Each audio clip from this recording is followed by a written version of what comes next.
呢，其实是一个励志推荐10000款游戏的男人，长不大的 GM。结果一不小心玩了5、6年的 puzzle， 差点把我的主线任务都给忘了。所以今天我们就限时回归主线，给大家带来一款非常有意思的解密游戏 Super Liminal 超预线空间。它的 Steam 好评率高达94%，有22000多个评论，那玩过的人肯定就更多了。那废话不多说，我们现在就进入游戏。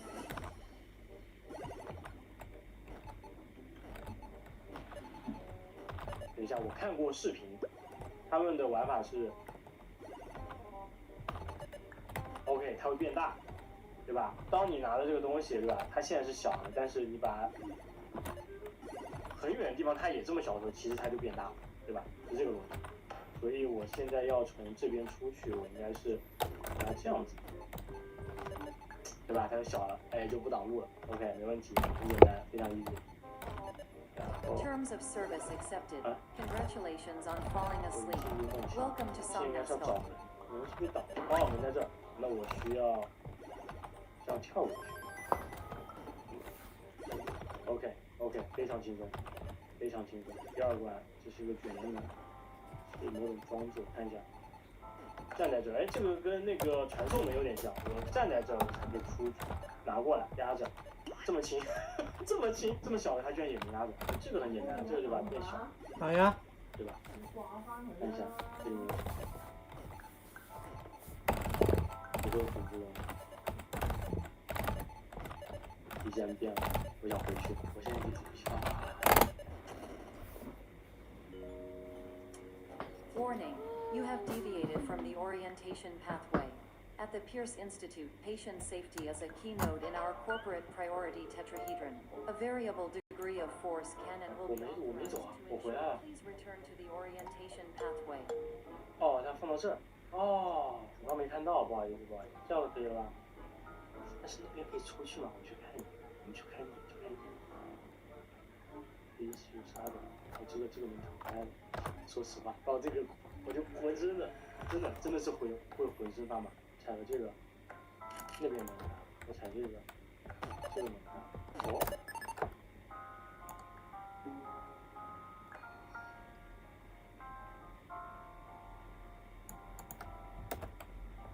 你得加的东西，哦，足够大，那足够大，这样，椅子 ，OK， 简单粗暴，哎，它有些时候会感觉需要打破一下我的认知。这个门有问题，哎，我感觉他总在隐隐的引导我们出去，你看，这个门就故意的不破，看这个也是，一个摇起来 ，OK，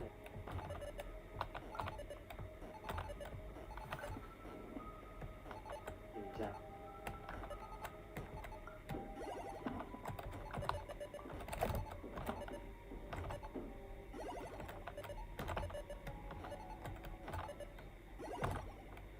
这我不就是又跑出来了吗？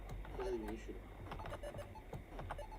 我现在已经浑身发麻了，这有小的，有没有老鼠洞？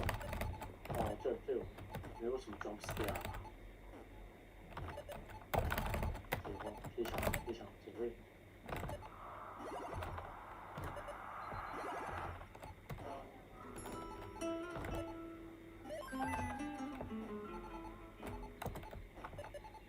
我醒。不为因为我互动不了，也没有互动。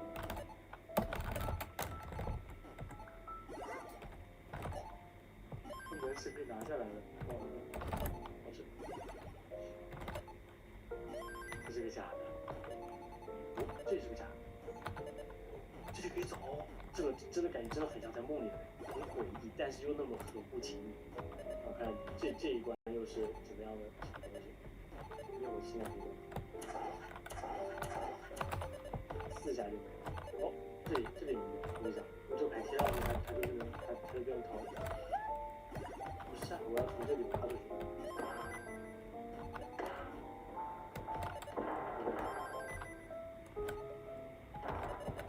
OK。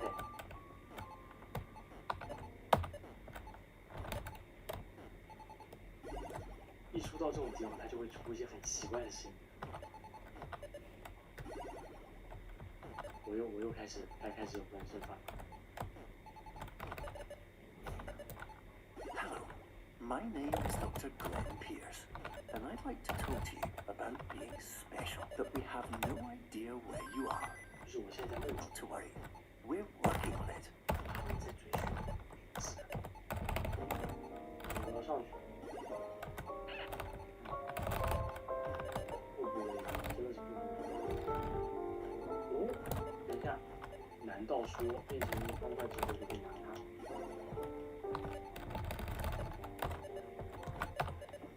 精彩！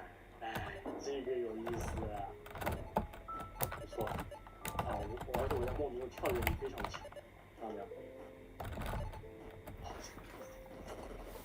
这个是我的问题，感觉是。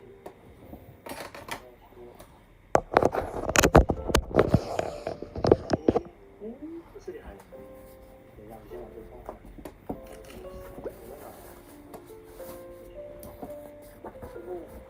这是个桌子。OK， 然后这不是糖，这是花瓶。OK， 是有台阶的。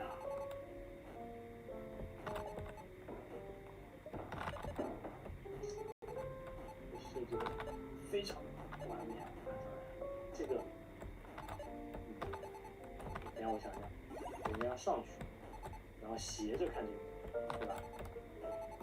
诶，不然你拿过来。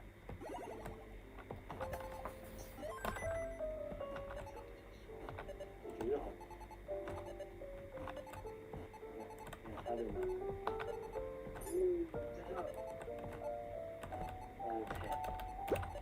我为了把这个门放墙上，结果是它这个背后出现的。等一下，我又出去了。他没有找到。就是我是在自己的，我在自己的梦中。My name is Dr. Glenn.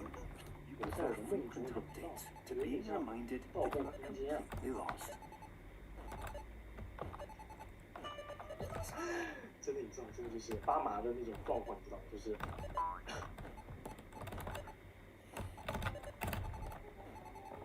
这个哦，看到了一个大鸡，好像要从上面看这个东西。哦，等一下，是我回去点。OK。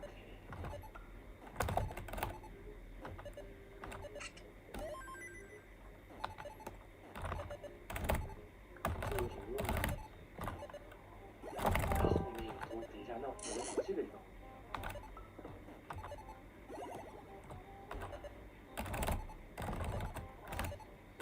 可以上去吧？我让它斜过来。这个。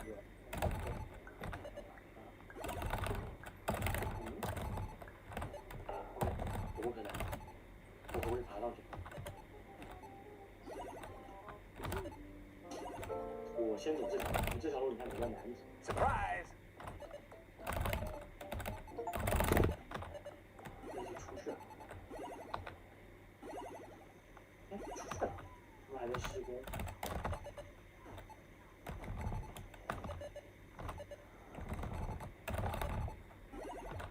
这条路日行。攻击墙。Hello, my name is Dr. Glenn Pierce, and we still can't find you. But you should now have access to a series of elevators that should 好， trigger 咱 your 这边已经，我看他们现在又能这个吗？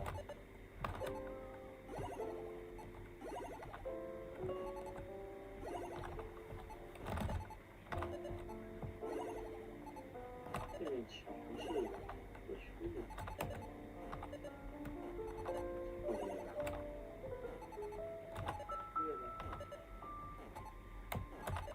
月亮下下。哦，月亮上个门，看到没有？哦，上面的东西也可以看。我看我录音机。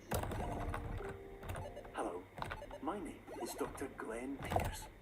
In the event that this elevator does not wake you up, please don't interact with anything that strikes you as psychologically significant, as we will no longer have any 什 way 么 of 叫有强 controlling 烈 it. 心理暗示？ For example, if you see your parents, please punch them in the face as hard as you can and immediately run away. 不会吧？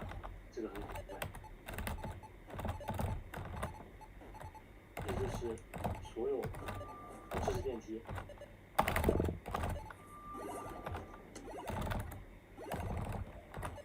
电梯还是怎么的？好，这一章结束了。这楼怎么都这么有趣？又这个关系。变长了，兄弟们。是变长了。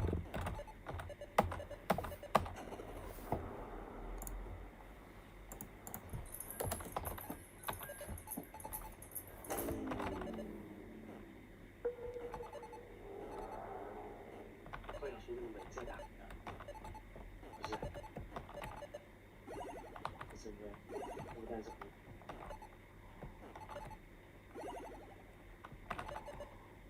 完了，我现在肯定已经出现大问题了。说实话，这种恐怖可能还是我稍微能接受的。漂亮，不是啊，回来的。这个地方。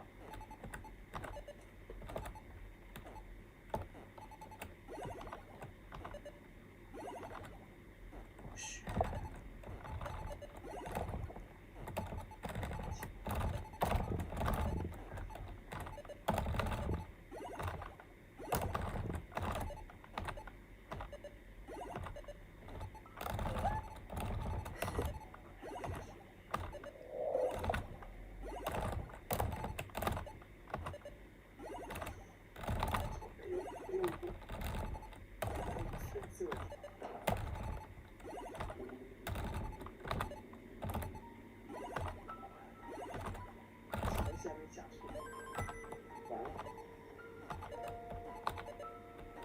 死了！啊！为什么？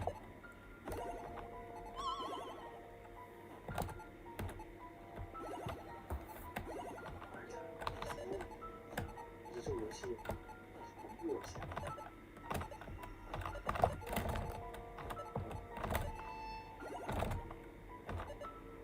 我要放这个。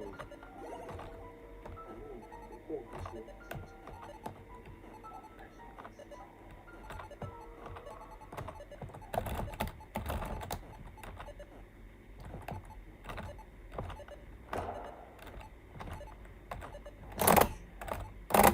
是小时候看那个《哈利波特》浴室的，贼恐怖。Can we go back now? Come on.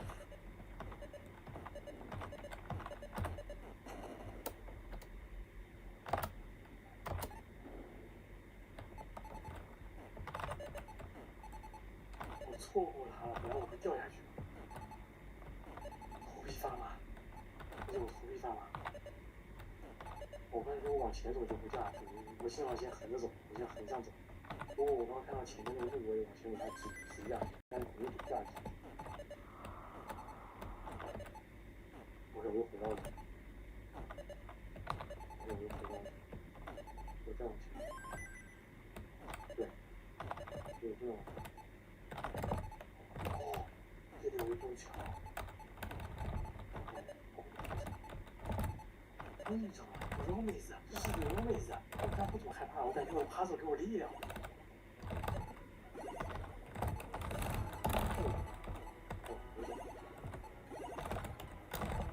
真是有妹子。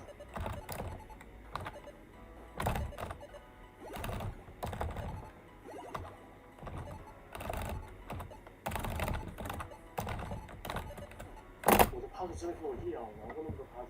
因为我玩趴着的时候，那颗小球它也是这么个孤独，真的好恐怖。为什么这么多戏？这应该是我内心的映射，然后这个像人场剧本。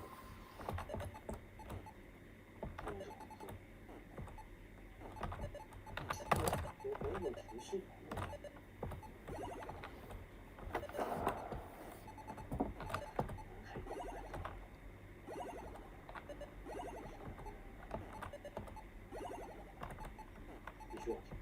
OK，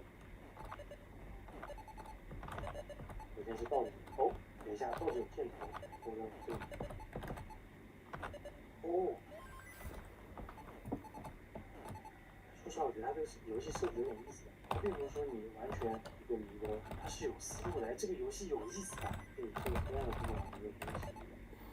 不要吓我，它那个门是假的。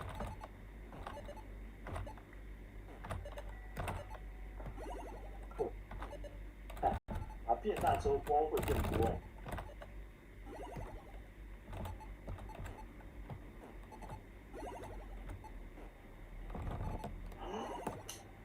它这上面有路，看到没有？我从这跳上来了。哇！我现在浑身鸡皮疙瘩，浑身鸡皮疙瘩。这里有路。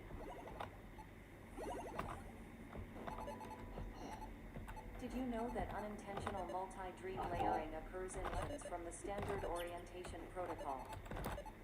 我现在真的有点害怕，都是喜欢。我现在想的是没有问题，这里我感觉一定会出问题。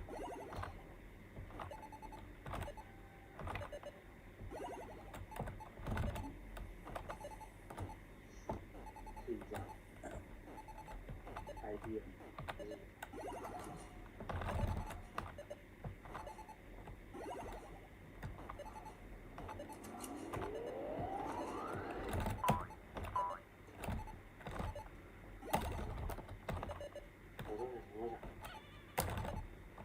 哦，是油漆。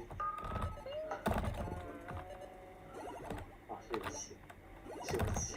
哦，我在装修是吧？被把我吓坏了。然后这是个厨房，我眼泪要出来了，这个。哎呀，油漆，很好。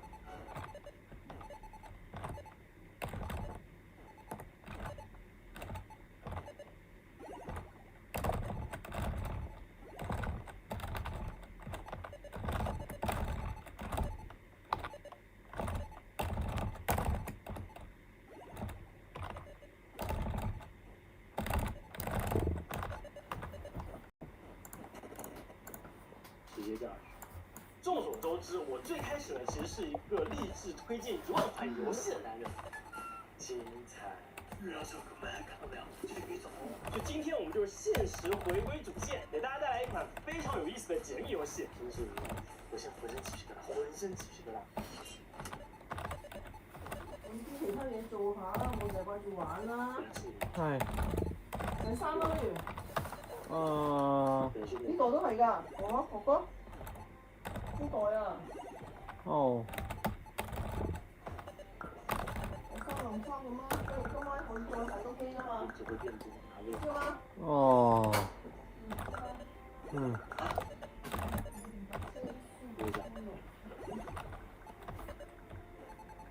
好，就这样，我从这边跳。哦，机智。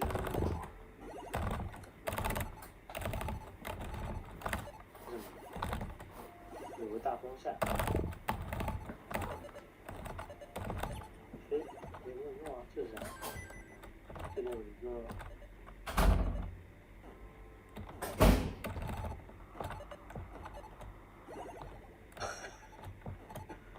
这里有个循环的一个分阶，但是我门在哪？看上面的关键的东西。OK， 哦，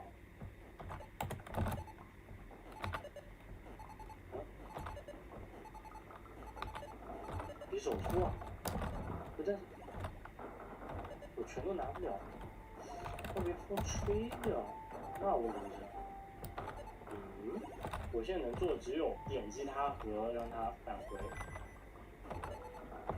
我懵了，这种有什么巧的方式？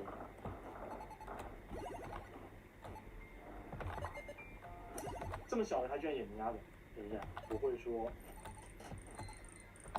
如果给我过来是这个，那我要笑死了。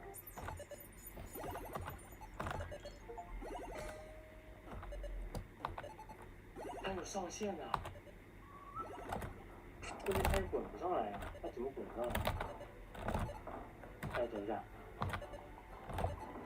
不会是？我还要多问自己问题。我在想它怎么滚上来啊？没想到，我真是没想到。哎，玩这个真的像在玩 puzzle 一样。直接掉下去。试场景，看一下。好，我们在这儿，我们掉下来，这就是再大。哎，还是就这个大小，可以跳上去。也就是说，如果我刚把这个环境变得很大，我会就跳不上来视角，对吧？我就变得很矮，我就跳不上来，所以不能这么大。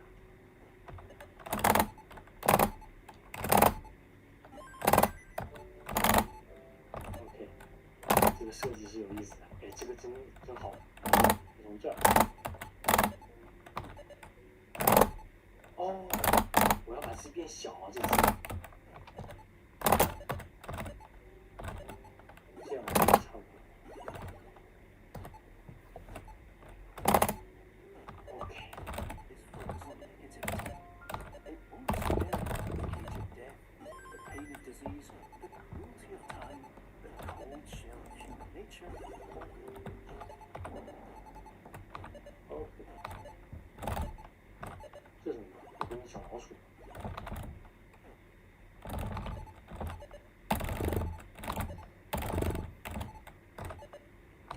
哦，等一下，我直接，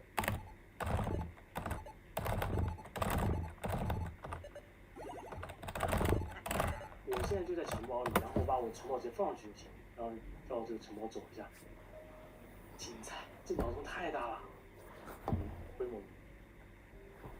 Help! My name is Dr. Glenn Pierce, and I'm registering every single one of our 823 in the system. 我好像在一个箱子里面，这边有个钥匙孔。OK， 精彩，这太有意思了。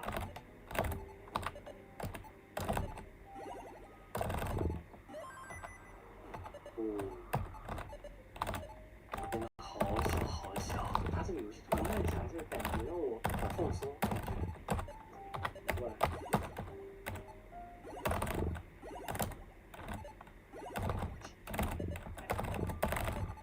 好玩，确实好玩。哎，这是小猫咪，不知道还有几关。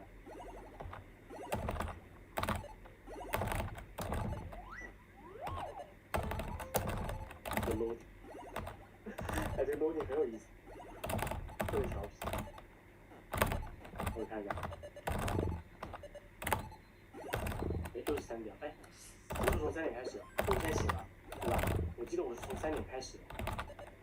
Emergency exit protocol initiated. Please prepare to conclude your Sun Asphalt experience in. 我不会用这个游戏的开始，我不会用。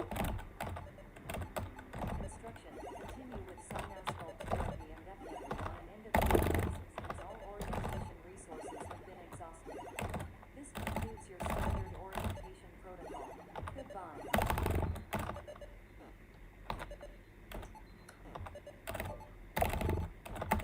我知道，又开始了。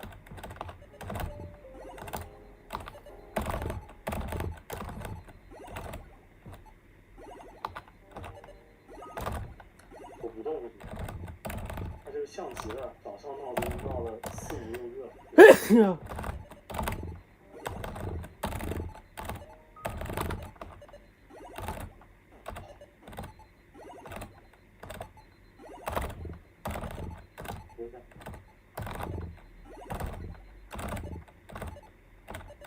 哎，我动不了，我能动。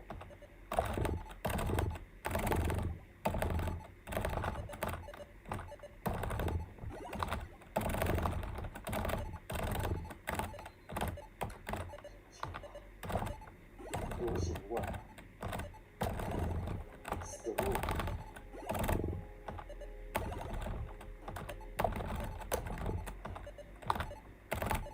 等一下，看可以动。哦，等一下。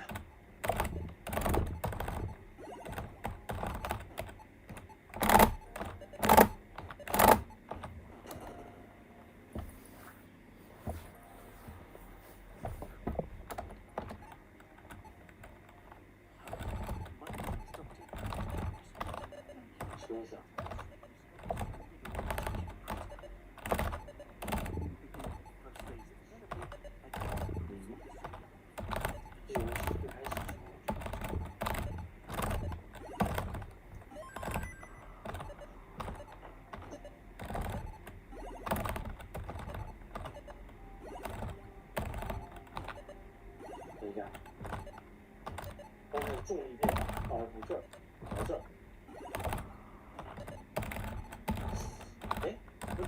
像到了里面的感觉。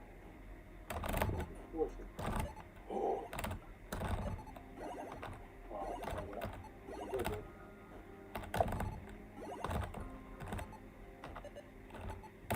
可以，整个。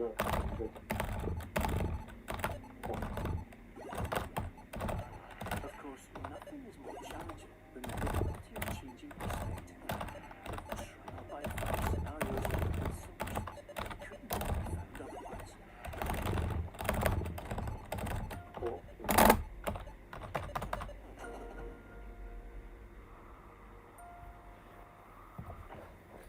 它是引导我掉下来，可以的，这个设计。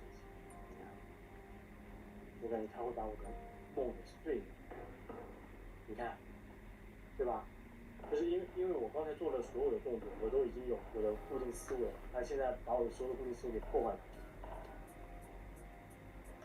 放上去，放上去。哎，没了。我不是这样的。哎，它怎么会在上面？这样，这样，再这样，拿一下。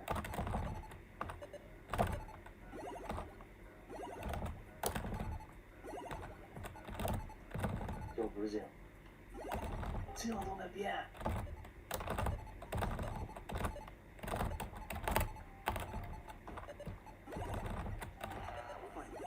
While we respect the unique progress of every patient, you must understand that it is possible to completely exhaust your supply of dreams by entering a state in which you will not be able to wake up even without a triggering mechanism. 你要有点抽象了，有点抽象了，第九艺术是吧？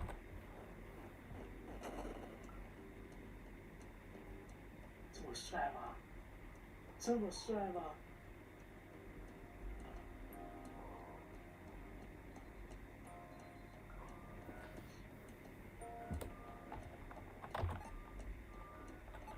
随便你都可以，只要好，正头，刚开始有正头，有一点不对。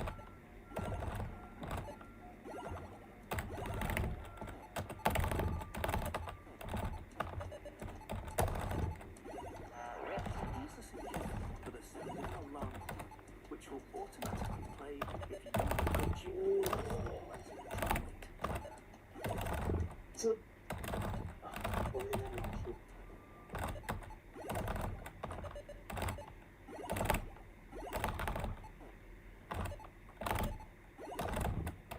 哎，就很莫名其妙。我刚才很紧张，但我现在我的整个心我突然就沉下来了，很宁静。哦，哎，为什么？有点问号，我说你游戏结束了，不在意用，还是没有逃出梦境。This is highly unusual. It appears you have entered the Summasculpt diagnostic framework. Patients do not have access to this dream.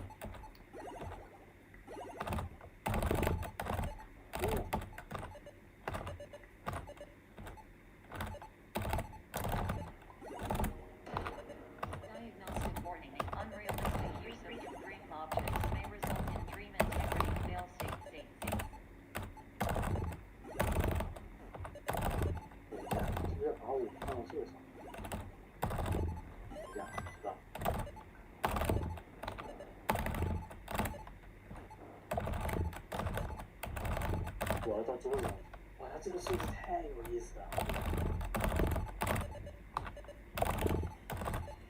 这个没有藏得进 ，OK， 这个是假的，啊，是不是？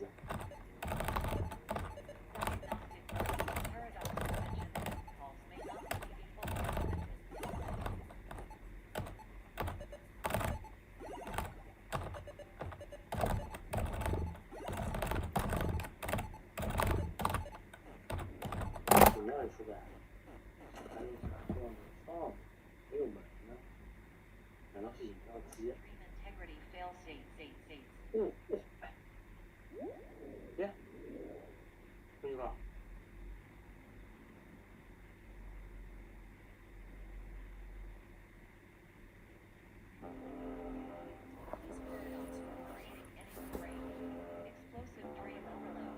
等一下，我刚把这个把它拿到我的这个房间里，把房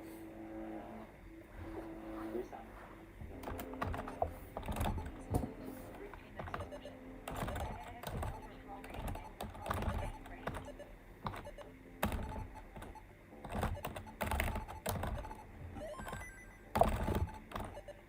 就我不能把房子拿到房子里，我要把房子拿到房子里，然后。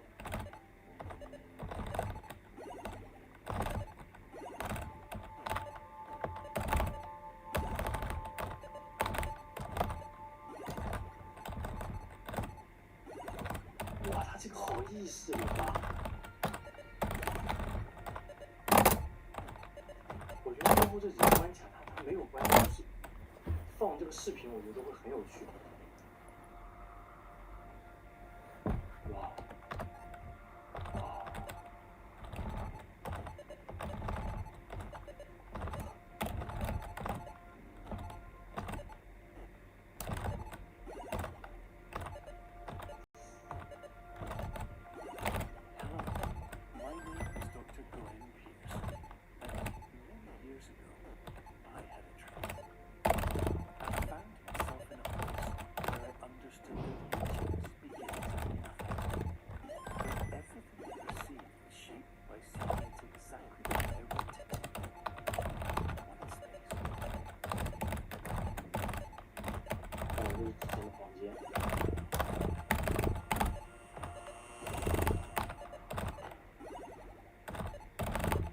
这个笑不是无语，这个笑是我觉得出乎意料，但是我玩这个游戏之后，我觉得它所有的出乎意料都是在情理之中的，真的。不会是的，这是个门。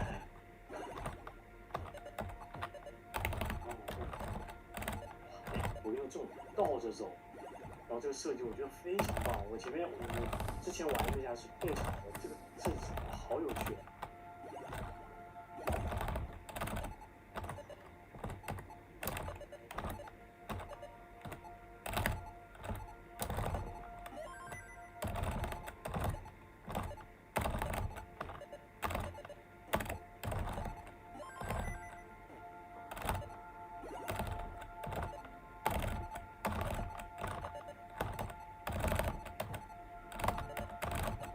Space, I also face the greatest challenge I could imagine. Because with a lifetime of life itself behind me, and all of the weight that it carried, I realized that seeing things the way I wanted to is not as easy as it used to be. 你在慢慢品味他说的话。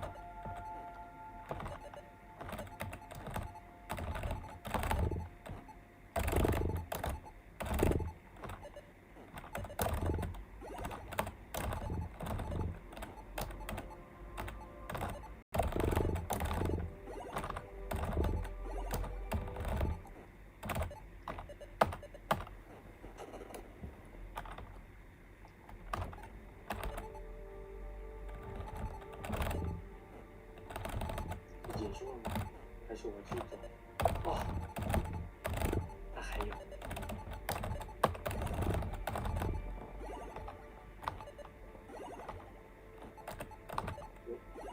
这个什么？哦，哎，你说，你看到它，你会以为它是一个梯子，但我使劲往右走，我走不过去，然后穿越过去之后回头一看，它是一个黑色的梯，黑色的路。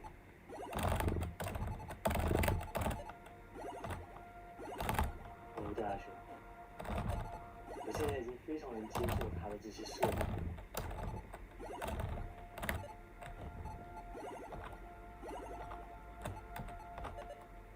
OK，这是一个循环的，我还会回到刚才的方法。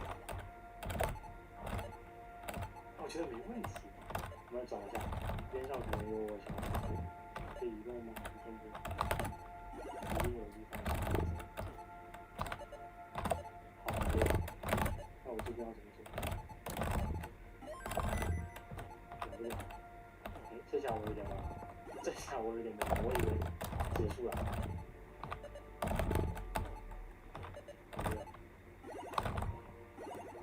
我为什么想走白色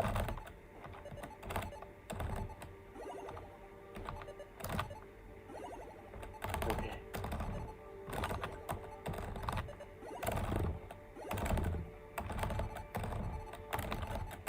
是这个门吗？我要听声音。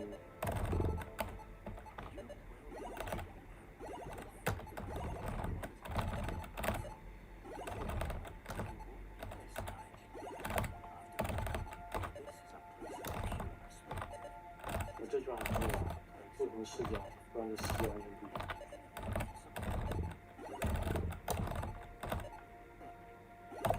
梯子。哦，可以跳。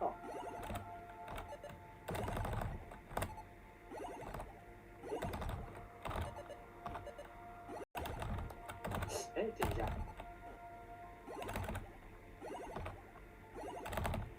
哦，我大概知道了。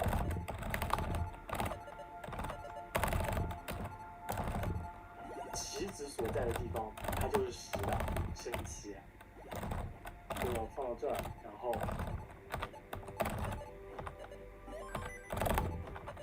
这样，走。最后这个白色不知道是不是在这种地方外面，它是。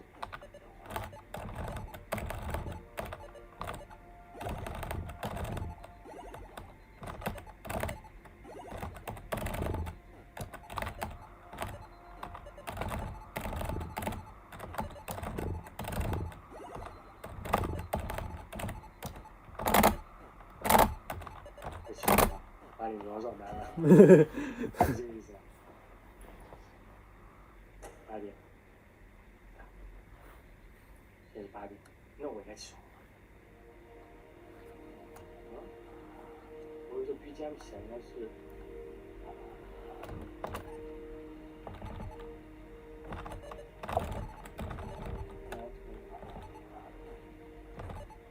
哦，我刚刚从这里出来，我刚刚是从这边进去的。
进入黑暗中之后，回头看着光，你能发现很多线索。然后一开始关门的声音、红色的油漆，我都以为是恐怖的事情，对吧？我以为是有人在这边遇害，但实际上不是。视角，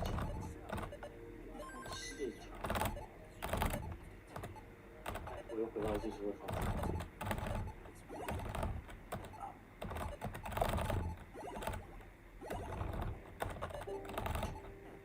好，结束这样的东西。我说，玩这个桥段，非常建议大家自己玩一下。我觉得这个游戏它是有深意，最重要就是那句话，有视角决定你看到的什么。很多时候遇到一些问题，遇到一些挫折，遇到一些困境，你用于去换个视角，可能会有不一样的收获。OK， 那本期现实回归主线的第一期，好吧，我们到这里就差不多结束了。那这里是吉安的秘密基地，我是吉安，下期再见，拜拜。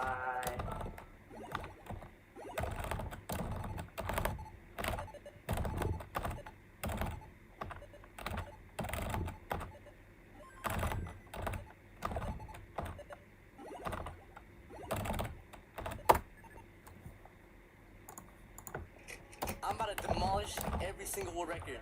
Normally saying something like this is wishful thinking, but for Tetris player Alex T, it would actually come true. On March 11th, 2024, he played a game of NES Tetris that went far beyond where anyone had ever gone before. It was the culmination of generations of techniques dating back to 1989, when the game was first released. And for the first time, you would give a glimpse of the possibility of getting to the very end of the game.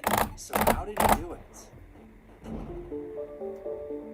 In NES Tetris, for every 10 lines you clear, you move up to the next level. Thus, it becomes a challenge for the player and the game to get to the highest level possible. But for most of the game's history, the vast majority of the levels were gate-capped behind the impossible level 29. Almost everyone held their controller like this, holding down their thumbs to move pieces to the side. And well, level 29 is so fast that the pieces no longer reach the sides. There was one player early on, the winner of the 1990 Nintendo World Championships Thorackerland, who had a special but difficult thumb wiggling technique called hyper tapping. What none of us practiced doing was vibrate our left thumb, and that's what Thor would do. And he could get the piece to move left to right faster than all of us. But the best Thor was ever able to do on video was just barely beating level 29 in 2011, over 2 decades after the game's release. He did manage to discover that the level counter glitches out after 29, incorrectly displaying level 30 as level 00, but this didn't really feel like fully conquering the barrier, rather just reaching an arm's length further as a tiny peek of what might lie beyond.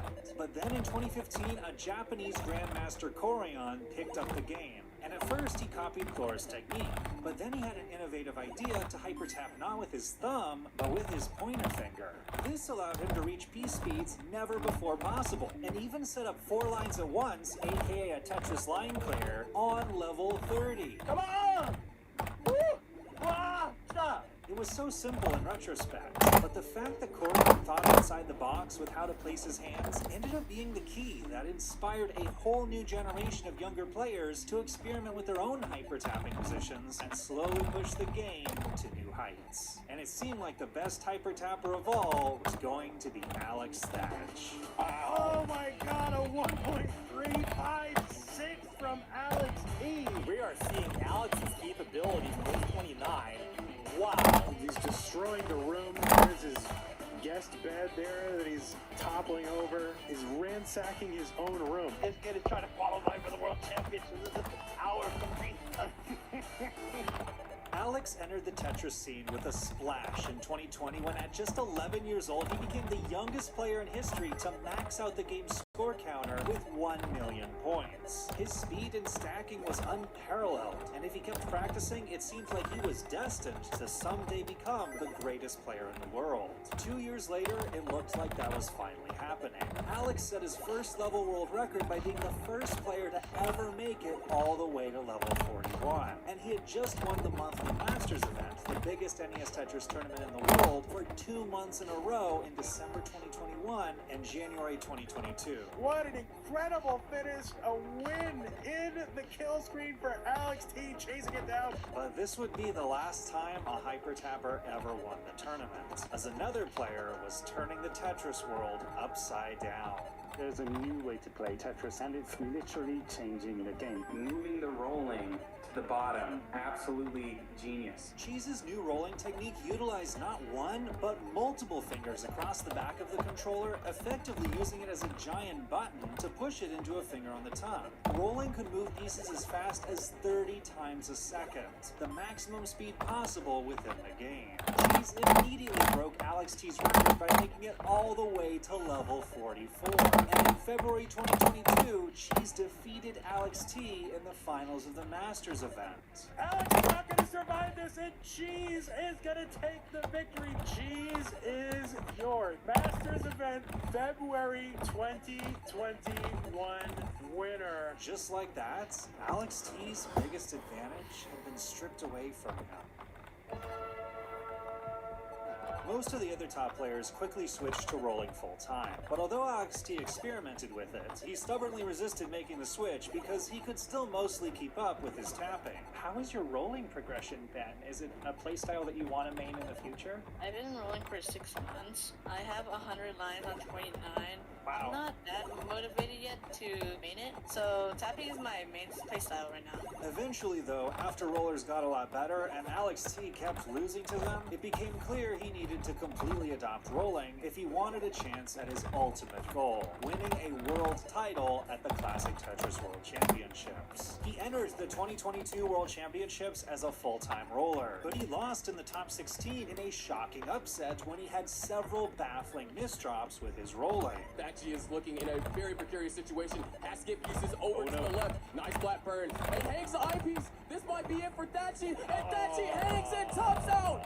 Sinnev completes an upset. A different roller, Eric ICX, would end up taking home the world title. In 2023, Alex T seemed to be finally hitting his stride as he won his first Masters event with rolling in April, but when it came time for the 2023 World Championships, he again faltered in the top 8. Alex T needs Where's the the long long bar. bar? Where is it? Nowhere. Whoa. Trout at the wrong time right there. A different roller, Fractal, would take home the world title. And in terms of world records, Alex was just being left to the dust. Rollers were now getting so far into the game that they were discovering new bugs and glitches deep up the level ladder. The 2022 world champion, Eric ICX, managed to get all the way past level 138, where the color palette for the levels breaks its normal 10 color cycle and starts completely glitching out, with Eric's game eventually ending at level 146, a particularly tough glitched color scheme nicknamed Dusk. Another player, Pixelandy, will be the first to reach level 148, an even tougher glitched color scheme of dark gray and black pieces nicknamed Charcoal. But it ended up being another young kid like Alex T that would really change everything. In December 2023, a player named Blue Scooty made it all the way to level 157, where he encountered a new type of glitch that crashed the game.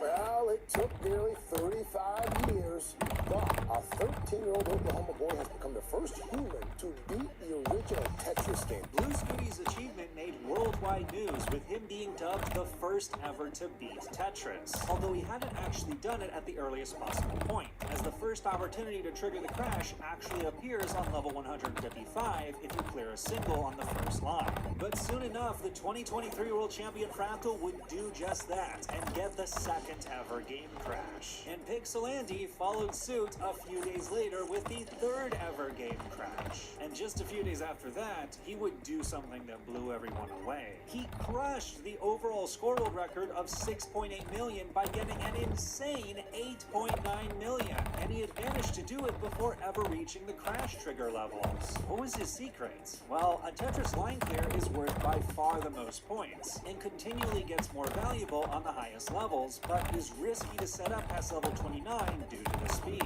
So Andy strategically went for Tetrises on the easy, slow levels before level 29, played it safe from levels 29 to 68, and then went aggressive from levels 69 onwards to take advantage of the more valuable Tetrises, being able to cash in millions of points before he eventually died on Charcoal. The official Classic Tetris Twitch page quickly took notice and immediately started started up a bounty for the first player to reach 10 million points that rapidly raised over $2,000, with a weekly live show featuring the top players in the world attempting to reach the mark. Many players were attempting a similar strategy to Pixelandy, just waiting out for later Tetrises and trying to grab a few more than he did. But Fractal, who was considered probably the frontrunner, had an even more ambitious goal. My goal for this has not been 10 million.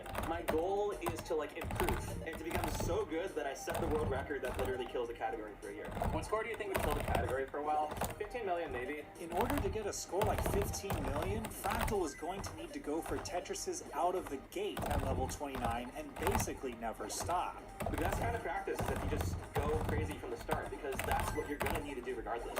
If I can't get more than 40 or 50 Tetrises compressed, then there's it's not feasible for me to do it when things are spread out. And meanwhile, Alex T, who hadn't been making headlines at all, had been losing motivation. But he decided to change things up. He had always rolled with his bare hands, unlike most of the other top players who used gloves to reduce friction. He figured it was worth a shot to try, and then immediately started playing better. Trying to keep this open. What a spin and a Tetris for Alex T at C6. He's so clutch. Just a 10,000 point difference, and Alex is going to outlast Fractal. Oh my word. He decided it was time to try for world records again. The level world record and score world record were more competitive categories than ever before.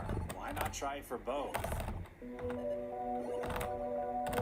On March 11th, 2024, Alex T sent an unexpected message on Discord in the middle of the night. A picture of a 9.9 million score. This game would be the new score world record and be enough to claim the bounty if no one got to 10 million by May 16th. There was just one problem. The game wasn't recorded.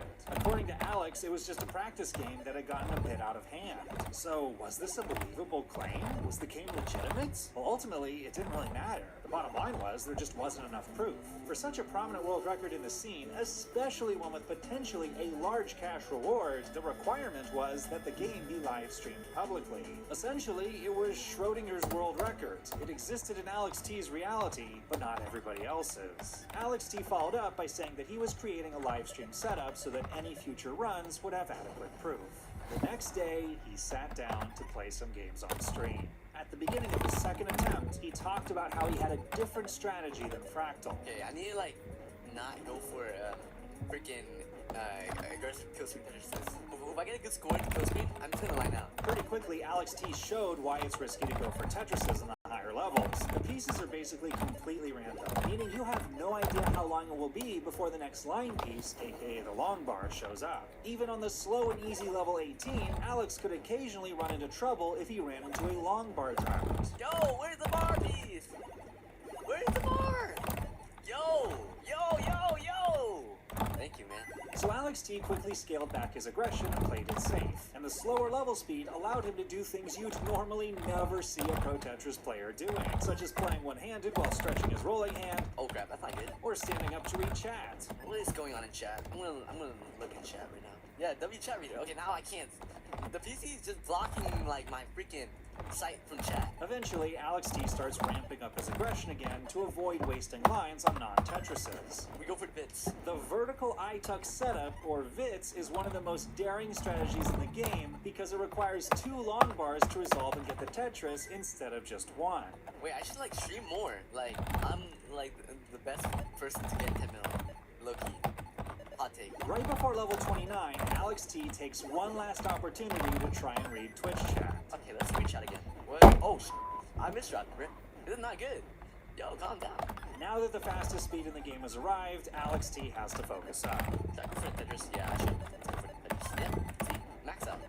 I wanted the max out. That's why I went for the Tetris there. The max out would normally be displayed as just a string of 9s, but Alex T's game has a mod that displays the first digit in hexadecimal, allowing the score to go up to 1.6 million. After that, the score counter breaks again though, so we'll have to do some manual calculations later in this run to see Alex T's true score. Almost immediately, Alex T runs into some pretty big trouble. Yo, are you kidding me?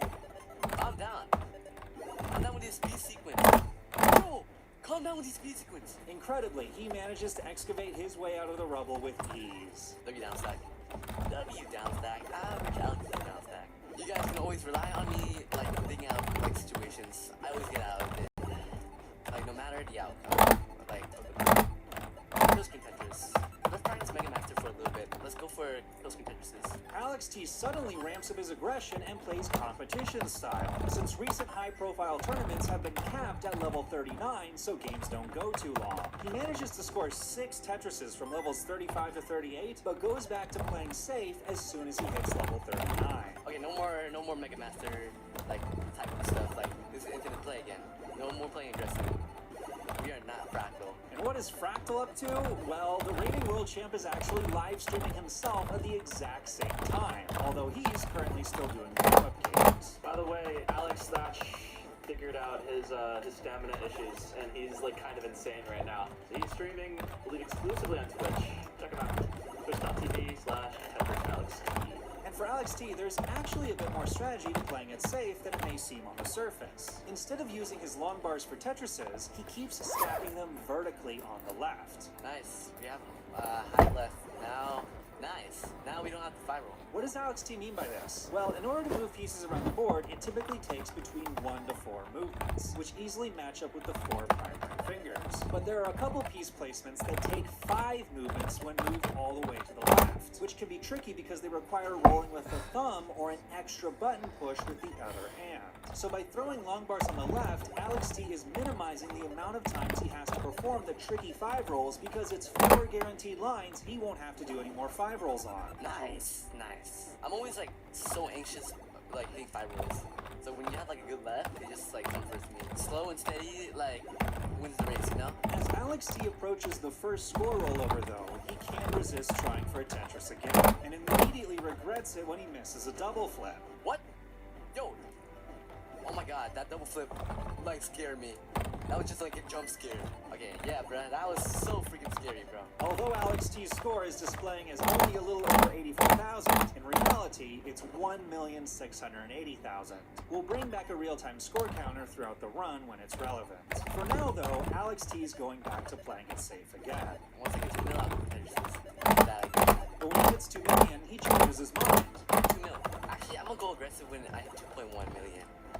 I feel like that's better, like, score to start going for Tetris. He changes his mind again when he reaches the new mark. You know what? I take it back. I'll go for Tetris once I hit 2.2 million. Alex T continues this pattern for dozens of levels. Okay, once I get 2.8, I'm gonna start going for Tetrises. I'm gonna just go for Tetrises when I get 3 mil. I'll go for kills for Tetrises once I hit 3.3. It's not until level 95 that he tries for a Tetris again, and has to bail when he doesn't get the pieces for it.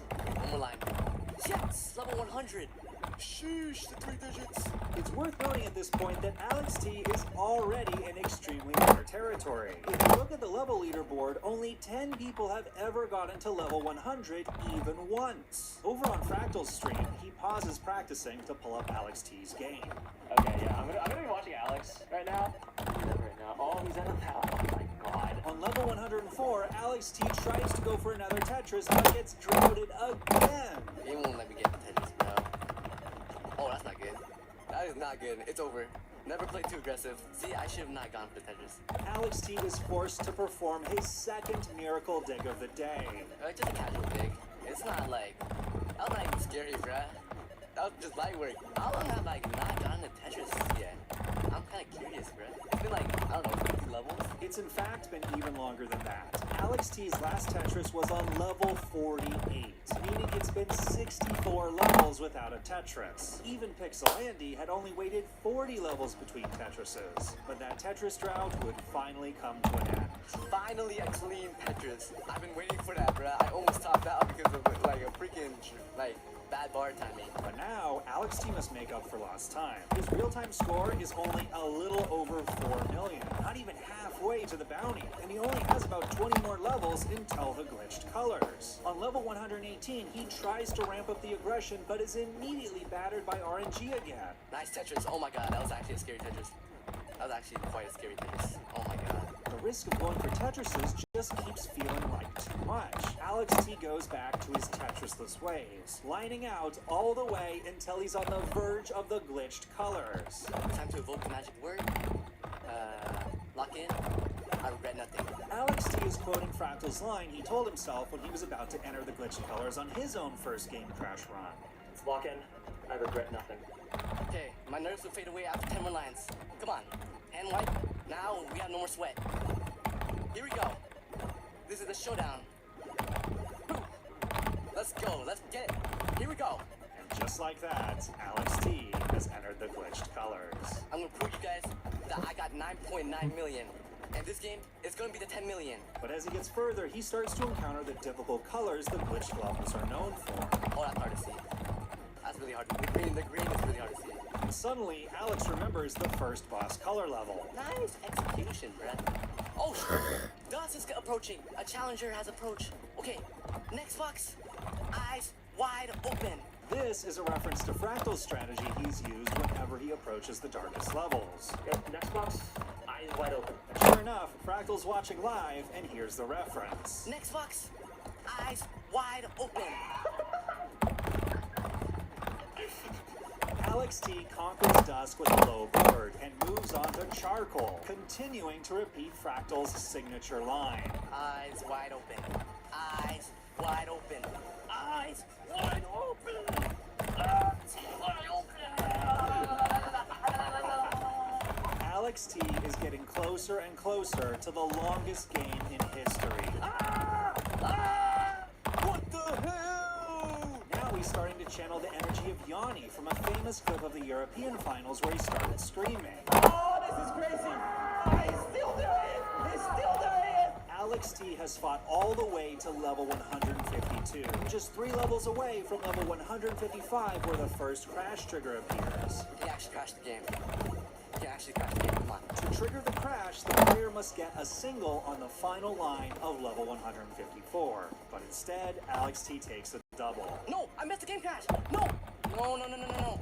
Please crash. Now he's channeling the words of Blue Scooty after he missed the first crash trigger. Oh my god, please crash. The second major chance for a game crash is level 157, where every single has a 70% chance of triggering the crash. I need to take a single next level. Yes. Wait, what? Wait, why did my game didn't crash? What? Wait, did the game glitch? He knows that he can't crash, right? Does he not know? What's going on here? Is something up with Alex T's game? So one thing to understand about Tetris players nowadays, and there was a bit of a hint to this earlier, is that most of the time when they're going for world records, they're not actually playing on an original, fully unmodified cartridge. And this isn't because they want to change the game itself. The entire community is built around the tradition of playing the exact same game all the Tetris greats of old did. It's just that there are a few things about playing on an original cartridge that are a little bit, shall we say, annoying. It's annoying to not know what level you're on past level 29. It's annoying to not be able to see score updates past 1 million points. And it's especially annoying to have to sit through the slow rocket screen after finishing each game before you can start a new one. So rather than deal with all these inconveniences forever, players began switching over a few years ago to a popular mod in the community that fixes all these issues while leaving everything inside the playfield completely untouched. And even then, of course, the score counter isn't fully fixed, but players could tolerate it, as it was at least a lot easier to count the rollovers afterwards. However, the game crash mechanic on original carts wasn't fully understood until very recently. In fact, the trigger here is caused by the original cap score counter causing a bug where the game's score takes so long to internally calculate that it can't finish by the time the game needs to display the next frame, triggering a catastrophic error that crashes the game. So in order to get the game crash, some players briefly switched back to playing on completely original cartridges in late 2023. And getting the game crash is really difficult. Although 3 players famously were able to do it, a lot of other top players tried and ultimately fell short, due to the sheer length of survival required and the difficulty of the glitched colors. So when the race to 10 million started, modded carts were allowed both for all the conveniences and because players were trying to get to 10 million before they had to deal with the glitched colors anyways. But Alex T, having been punished all game every time he tried for a Tetris, had pivoted towards just pure survival. And as a result, he was finally at the point where the crash triggers were supposed to be, and was only barely above 7 million points. So now you may be thinking, well, if Alex T gets the world record here, does this game even count as the official world record? It's a good question, and I'll address at the end of the video, but for now, there's no debate to be had unless Alex T can actually get there. And there's a reason no one else has tried to do it this way. Even without worrying about the bombs, Alex T has a treacherous road ahead of him, with dozens of difficult glitched color levels on the horizon that no player had ever conquered before. At the very end of the road was the mythical level 255, the last level of the game's Tetris, after which the game would be reborn. Was it possible to get there? Well, everyone was about to find out. Okay guys, I don't know what's my score, and I can't read chat, so I'm gonna just line out. I'm gonna just line out to Rebirth. Like, oh that's bad. Level 159 presented the next major challenge. It was nearly as bad as Charcoal, but Alex made quick work of it like Santa on Christmas. Well, okay, I like this Christmas color. Level 162 had the same color scheme as Dusk, but Alex again breezed through it like it was nothing. This is redemption! Yes! This was in reference to Joseph Saley's signature pop-off when he got a world record. Yes, world record. Heck yeah. Heck yeah. This is redemption for that one miss, no recorded, on the 9.9. This is gonna be the greatest game in history. Imagine the headlines. 15-year-old kid demolished the game of Tetris. On level 170, Alex T encountered another Charcoal. He coasted through, almost as if he was used to it at this point. But then he encountered a new color scheme he hadn't seen before. Wait, oh shit, these colors are blurry. I actually need to lock in. I can't see these colors. This level featured nothing but dark green tiles, and was appropriately known in the community by the nickname Green. Of course, like every tough level before it, Alex T fought through, and started getting more and more hyped. Give it! Bring it on! Come on! Rebirth, my vision is so good. I can see every dark color. I don't know if it's my CRT or I just have super enhanced vision. There's no way this is not 10 mil already. Come on, bruh. He wasn't quite there yet, but he was close, with his true live score being 9.5 million. A few more levels might be enough. This is the game of glory. We are not topping out because I am not nervous. By level 185, Alex T was right on the verge, and Fractal had been keeping track. One more. Let's go! Oh my goodness. Oh, that's not good. There it is. He got it. He got it. Reset. Eyes wide open. It was actually probably helping Alex T stay focused in the moment that he wasn't quite sure when he was going to hit the world record. But by level 189, he figured this had to be it. There's no way this is not 10 million, right? There's no way. I won $2,000. Yeah, from Tetris. I'm gonna PayPal you in a week. It looked like Alex T was truly unstoppable now, but there was one lingering concern in the back of his mind. I think Eric ICX mentioned about I'm bound to get the Charcoal 800 lines. So this might be doomed for me. Alex T is referring to a video guide made by Eric ICX on how to get all the way past level 255, aka Rebirth. In it, he talks about two very important glitches that happen late in the game: the level desync and the 810 line level. If you clear a single which would transition you to level 164 or higher, the game will play the level up sound, but it will not advance the level color or palette. By level 177, this will also happen for all three other types of line shaders. Therefore, it's guaranteed that by the transition into 177, the game at some point will have switched to displaying the palette that should have been used for the previous level. One of the levels between 174 and 255 will be a staggering 810 lines long. If we start between levels 15 and 19, the 810 line level will occur at level 235. Now, unfortunately, this specific level has this color palette, which is the second darkest out of all of the switched colors. Now, since no human player has ever gotten this far in the game before, Alex T isn't 100% sure how this is all going to work, especially since he's playing on a modded ROM. He just knows at some point to expect an 810 line level on Charcoal. Okay, I don't know when freaking Charcoal is. I think it's level 214 or somewhere around 210. That would be the greatest challenge ever. On level 210, Alex T is still going strong and encounters another Dusk. Since Charcoal usually comes 2 levels after Dusk, Alex T starts bracing for the marathon to come. Bro, these colors got nothing on me. Bro, I can take Charcoal 800 lines level right now. That has to be the next level. Okay, 800 lines. 800 lines? We got it. I got it, dude. But after clearing 10 lines, the game levels up like normal. Oh wait, it's not that? When is freaking 800 800 lines. Alex T keeps climbing and climbing, and on level 232, everything is still proceeding normally. I guess there's no freaking 800 lines level. I guess they took it out. Thank you, Java. Java is the guy who made the mod Alex T is playing on. And it's a pretty reasonable assumption that since the game crash went away, maybe this bugged level did too. But on level 234, Alex T is going to encounter another charcoal. Oh, that's bad. Lock in. But Alex T is basically a pro at charcoal at this point. Okay, that was easy. That was not even... Okay, never mind. Okay, that's actually hard to see. Okay, that's wide open. Alex T encounters another green level. He does what he needs to do and gets through 10 lines of it. Then something strange happens. Okay. Oh, wait, what? Wait, this is the 800 lines level. Oh my god. This is hard to see. As it turns out, Alex T was half right. The mod did take out another bug, but it wasn't the one he was expecting. It was the level desync. And what that meant for the 810 line level is instead of it being on charcoal, it would be on perhaps the one color scheme that was even harder. He reached, well, King 800 live level. I'm a reaction YouTuber now, that's crazy. Oh my god. I can't see. I thought it was gonna end. For the first time all game, Alex T is visibly shook. Okay, well, we gotta just stick with it for 800 lines. Alex T's demeanor has changed. There was no more joking around. Dude, screw 800 lines. Who added this? I should have rebirth. Why 800 lines? It's in this freaking... Oh my goodness.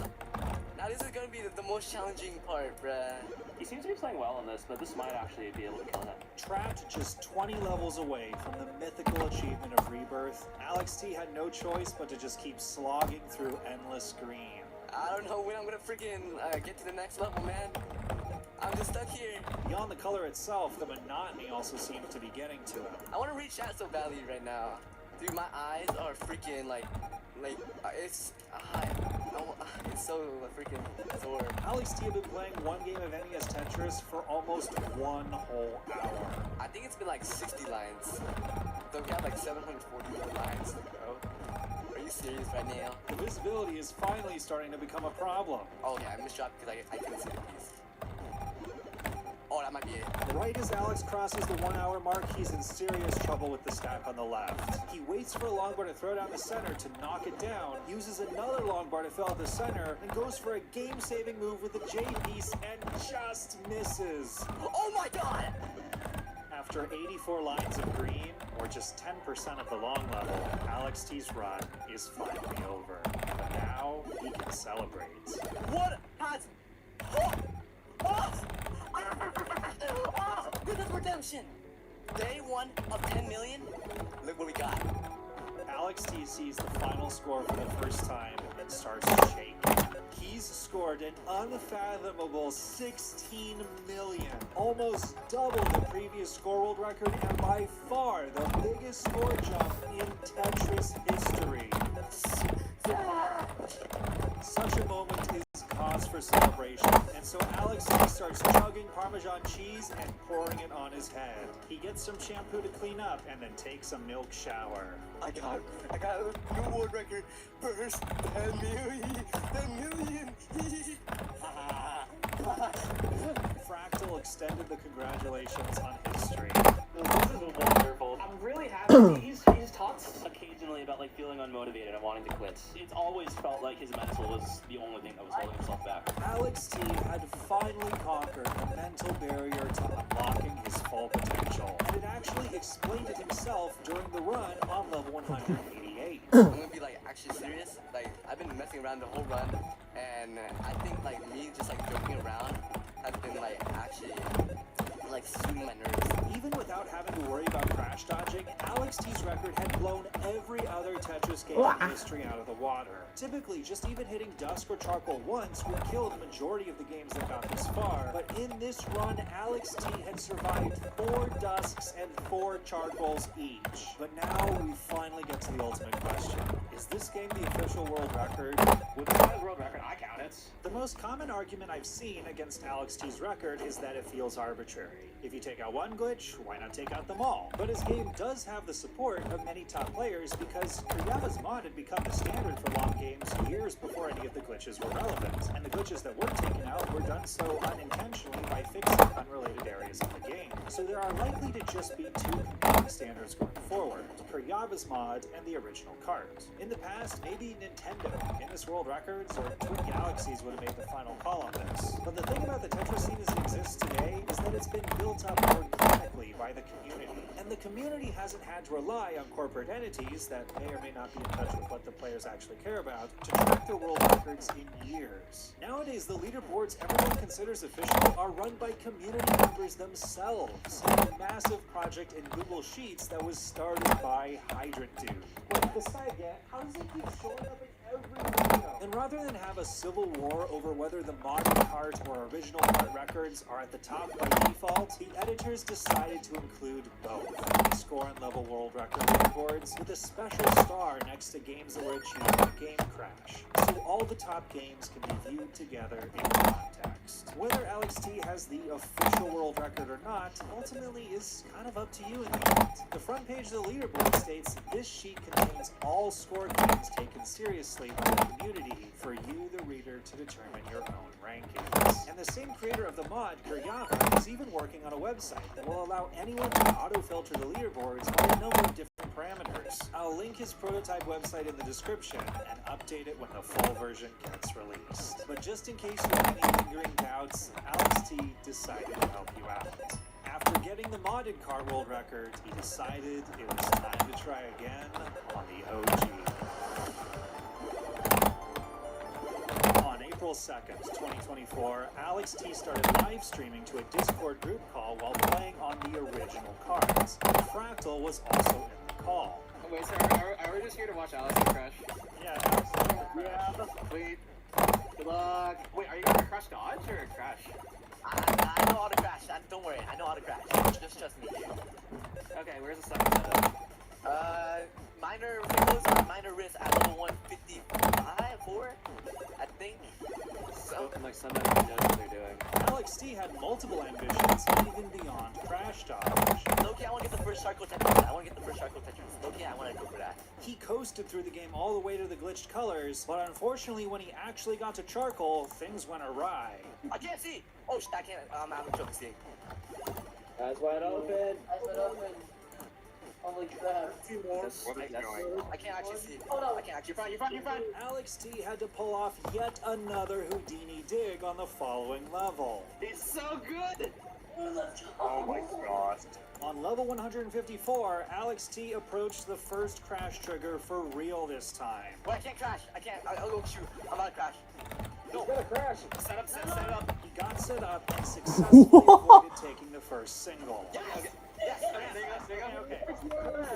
Now, the deadly level 157 was coming up. Blue Scooty's world record game had died on the first line. Alex T needed to avoid singles at all costs for 10 full lines. He tried setting up a double well, but got untimely CNT pieces that resulted in holes in the stack. He took one double, then another. He was surviving, but now he was stuck dealing with the holes. He went for a single, rolling the dice on 70% odds for a crash. The game was starting to collapse. He could barely see what was going on, and took another single. Why? Oh my god! Yo, this is actually your lines world record? Yeah, real lines record. Alex T had done it, beating Blue Scooty by 5 lines for the latest ever game crash. He'd also become the first human to trigger an obscure visual glitch with an unusual name. Look, like, what the hell? It happened to my screen. We call this summoning Satan. I like it, bruh. It's pretty iconic. But Alex T still wasn't satisfied. He immediately booted up another game and made it all the way to Charcoal again, and this time got the Tetris. No. Come on. No. Oh my god. He then crashed the game on level 157 again with an unprecedented 8 million points, setting a new world record for high score at the time of crashing. Dude, back-to-back crash! Back-to-back crash! And he wasn't about to stop there. He could survive longer than anyone else for sure, but could he do it while getting Tetrises at the same rate as Fractal and Pixel Andy? Well, he went right back to playing on a modded card the following week and scored an unbelievable 15 million by level 178, with over 12 million before where the first crash trigger would be, definitively taking the pre-crash world record from Pixel Andy. And just last week, on April 15th, Alex T broke his score world record again by getting 16.7 million and almost making it back to the 810 line level. So to recap, in the span of just over a month, Alex T got the modded cart level world record, the original cart level world record, the game crash score world record, the pre-game crash score world record, and the modded cart score world record twice. You can take your pick which one you think is the most important. Alex T has them all. His Twitch page right now is a must-watch, as he plans to grind to become the first to beat the 810 line level. But Fractal wasn't going to sit on the sidelines forever. Now that Gym B6 is going to have a mode that lets you practice on the same level forever, I kind of just want to go for 800 lines charcoal. And on April 5th, he did just that. Fractal used the mod to start on charcoal while testing out a new controller to prove that the 810 line level was possible on an original cart with level desync, and was able to clear 810 lines. The Tetris saga isn't over yet. Thanks for watching. For further viewing, I'd recommend Alex T's breakdown of his own world record on the Classic Tetris YouTube channel, Eric ICX's full video about the entire path to Rebirth, along with an article by Marfrom about the total cost of all the things Alex T has dumped on his head throughout his Tetris career. All of these will be linked in the description. And thanks so much to the patrons who made this significantly larger than normal video possible, including a special shout out to channel sponsors Scott Gray, Canine Watching Tetris, and Gilbert Tang. See you in the next one.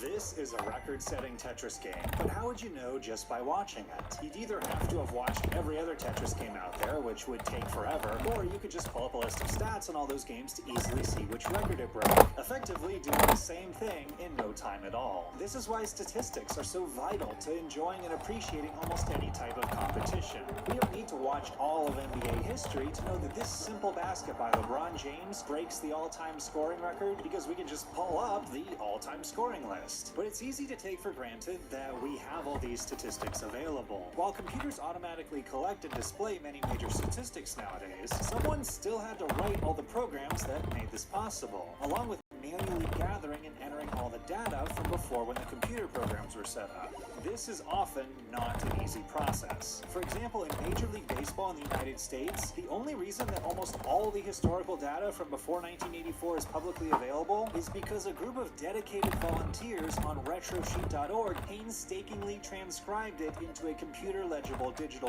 format from a hodgepodge of sources, including different teams' private record books, newspaper clippings, and in some cases even from game scorecards filled out by fans in attendance. I grew up a baseball fan and loved watching players slowly build up their career stat pages on baseballreference.com and comparing them to the greatest baseball players of old, not realizing for the longest time that this was possible due to Baseball Reference getting a huge portion of their data from the guys at RetroSheet. But one thing that I never imagined was that I would eventually be involved in the creation of a very similar project for the pro classic Tetris scene, which had never had a comprehensive database of statistics before. It took nearly 18 months to complete, by far the biggest thing I've ever done for this channel, and our team ended up uncovering a huge amount of new all-time records hidden in Tetris history. So I want to tell you the story of how this project happened, all the twists and turns it took to get here, and the incredible potential of what it could mean for the Tetris scene in the future. We'll get to take a look at just how much better classic Tetris players got over the recent years. Be able to statistically compare some of the biggest legends of the scene head-to-head for the very first time, and at the very end, show how you can do it yourself. Let's get started.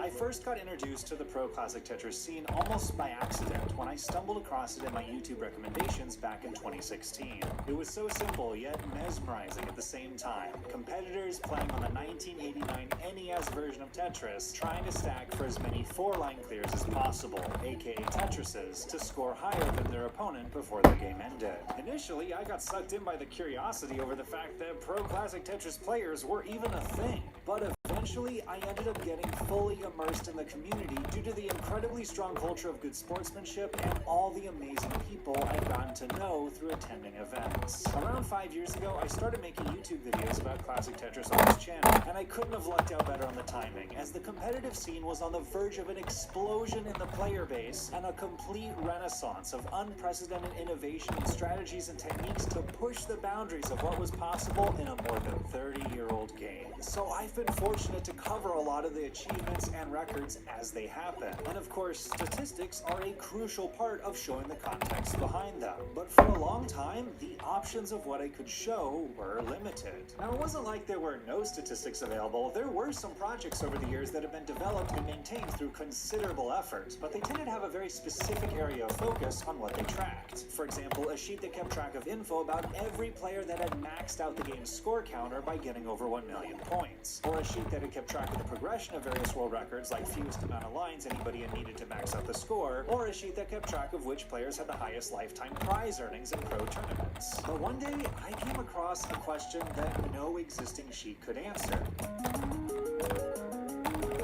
At the beginning of 2022, there was a lot of debate in the scene over whether games and competition were getting too long and some sort of line cap was going to be needed, because a new rolling technique was allowing people to play further and further past level 29, the point at which the game reaches its fastest speed. This sounded like a good video topic, so I got to work on a script and figured the question could be answered with statistics. My hypothesis was that a recent slew of extremely long record-setting games were vastly overrepresenting people's perception of how long games were really lasting on average, because they were probably statistical outliers. Alright, time to fire up a spreadsheet and give it a whirl. Except, this was a fundamentally different type of question from most of the other video topics I had made before. For example, a world record progression of the most lines on level 29 wasn't useful for answering this, because I wasn't trying to look at record-setting games. To test my hypothesis, I would need to look at every game combined. I would need something like Baseball Reference. The closest thing Classic Tetris had to Baseball Reference at the time was the Master Match database that contains the results of all matches ever played in any event. Now, this sheet was an incredible labor of love by Chris Forrest, the guy who started it, and eventually became a collaborative project that got passed on to another community member, Pumpy Heart, to oversee further optimization. It's what makes the ELO rankings in the scene possible, and it can tell you an incredible amount of information about matches, such as each player's full match history, what time of day or week they most often play, how they've done in all the major events. But as far as what actually happened in any of these games, all it can tell you is who won and who lost. Not really helpful for what I needed. There were some individual events here and there that independently kept track of a few more stats, but they wouldn't be that helpful either, since I wanted a way to look at a definitive group of the best players in the world, since it was really only them at the time that could play past level 29 anyways. So what about the Classic Tetris World Championship? Well, if you go to their website, the only data that is displayed from events is the scores that players got in games that they lost. This is the minimum data needed to create a final ranking of how each player did in the tournament and resolve tiebreakers among players who were eliminated in the same round. Unfortunately, again, not very helpful, since just tracking the score doesn't tell me the number of lines cleared, which measures how long the games actually lasted. And most importantly, it doesn't give me any info about about winning games, you know, the games where players played at their best. Also, it only happens once a year, not really frequent enough to track the progression of players getting better at the new rolling technique. But fortunately, another tournament existed that was basically perfect. Funnily enough, this other tournament only came about because someone else also thought the World Championships weren't frequent enough, as once upon a time, the World Championships were the only regular event in the scene. After attending the 2017 World Championships, one of the spectators, Friday Witch, didn't want to have to wait an entire year to see the world's best players face off again. So she figured out a way to host Classic Tetris matches online and called the resulting tournament Classic Tetris Monthly. It featured up to 16 qualifying players facing off in a single elimination bracket. Originally, it started out as a low-stakes tournament just for fun, but it vastly expanded the reach of the competitive scene, giving players from different countries and continents an easy way to compete without breaking the bank to travel to an event. It quickly became the de facto online monthly World Championships, and after a year of running it, Friday Witch handed over the reins to another community member, Vandweller, who oversaw its expansion over the years into becoming an essential part of creating the scene as it exists today, being a trendsetter in establishing the gold standard of how online tournaments are run and providing several $1,000s every month in prize money from generous donors to become the primary way many top players earn income from the game. The last part was crucial because it incentivized all the top players to keep playing month after month, providing a perfect, consistent snapshot of the pinnacle of the scene year-round. So what data was available to me about Classic Tetris Monthly? Well, there was a historical data sheet for the tournament created by Louis Scooey, but unfortunately, same as the World Championships, it only tracked losing scores in order to create bracket rankings. And since Louis was basically the only person who worked on it, there wasn't any info past when he stopped maintaining it at the end of 2020, meaning it wouldn't cover the time period I needed anyways. Alright, so the sheet I wanted didn't exist, but maybe I could do it myself, whip up something real quick. So I made a spreadsheet tracking a few things about all 114 games played in the January 2022 tournament, such as if they were using the new rolling play style, whether the game made it to level 29, and how many lines the player got beyond that. And just for good measure, to have a sample size of more than one tournament, I tracked all 108 games from the previous month, December 2021 as well. And the results were that I found just 36% of games in December had even made it to level 29 at all, along with just 30% of games in January. And in the games that did get past level 29, there seems to be an exponential curve in the amount of lines players achieved. A bit differently shaped between the 2 months, which was odd. Nonetheless, it was clear that the vast majority of games weren't even lasting more than 10 lines on this speed, which was basically nothing. Alright, hypothesis proven. For the world's top players, the average game barely goes past level 29 at all, and only around a third of games even make it to level 29 anyways. We don't need a line cap, wrap it up, punch out the video, we're done here. Except I didn't actually get the video done by the time the next month's tournament, the February 2022 event, had already happened. So I figured, okay, well, I should probably track this one too. What's the harm? It'll likely just add even more confirmation to my hypothesis. Except in February 2022, a whopping 61% of games made it to level 29, basically double the previous months. And while the games past level 29 still showed an exponential curve, it was now showing the minority of games lasting less than 10 lines. A not so insignificant portion of games were lasting 40, 50, even 60 lines. Okay, we might actually need a line cap in the future. Time for a rewrite and to gather some more data.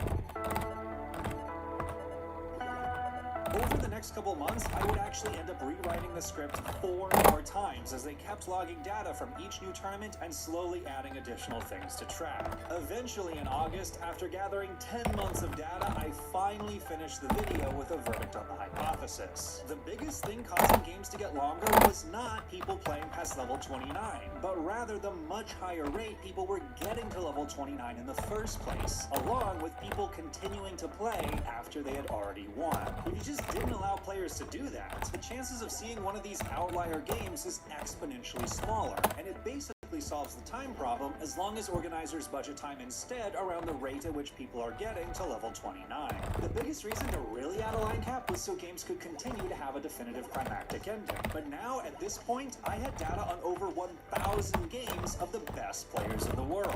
There were now potentially some other things that I could do with the data. I realized that there had been just one game that year that was 0 points and 0 lines, and ended up making a video about it shortly afterwards on how it was possible that one of the top players managed to get a goose egg. The key visual point being that this was a super rare 1 in 1,000 occurrence. And then in December, I finally hit the milestone of 1 year of data. And I thought, hey, you know, this isn't the full historical record, but it is at least 1 full year. It's kind of like 1 entire season. Maybe this data could be turned into a Tetris version of Baseball Reference just for 2022. I didn't know the first thing about web design, but I figured the hardest part was just having the data to start with. So I got on a call with Justin, aka Fireworks, the guy behind the Classic Tetris Monthly website, to talk with him about the possibility of putting 2022 season stats up on the site. I described some of the features of Baseball Reference, like player pages, drop-down menus, and sortable leaderboards, and Fireworks told me in the nicest possible way that all of these features would be a lot of work.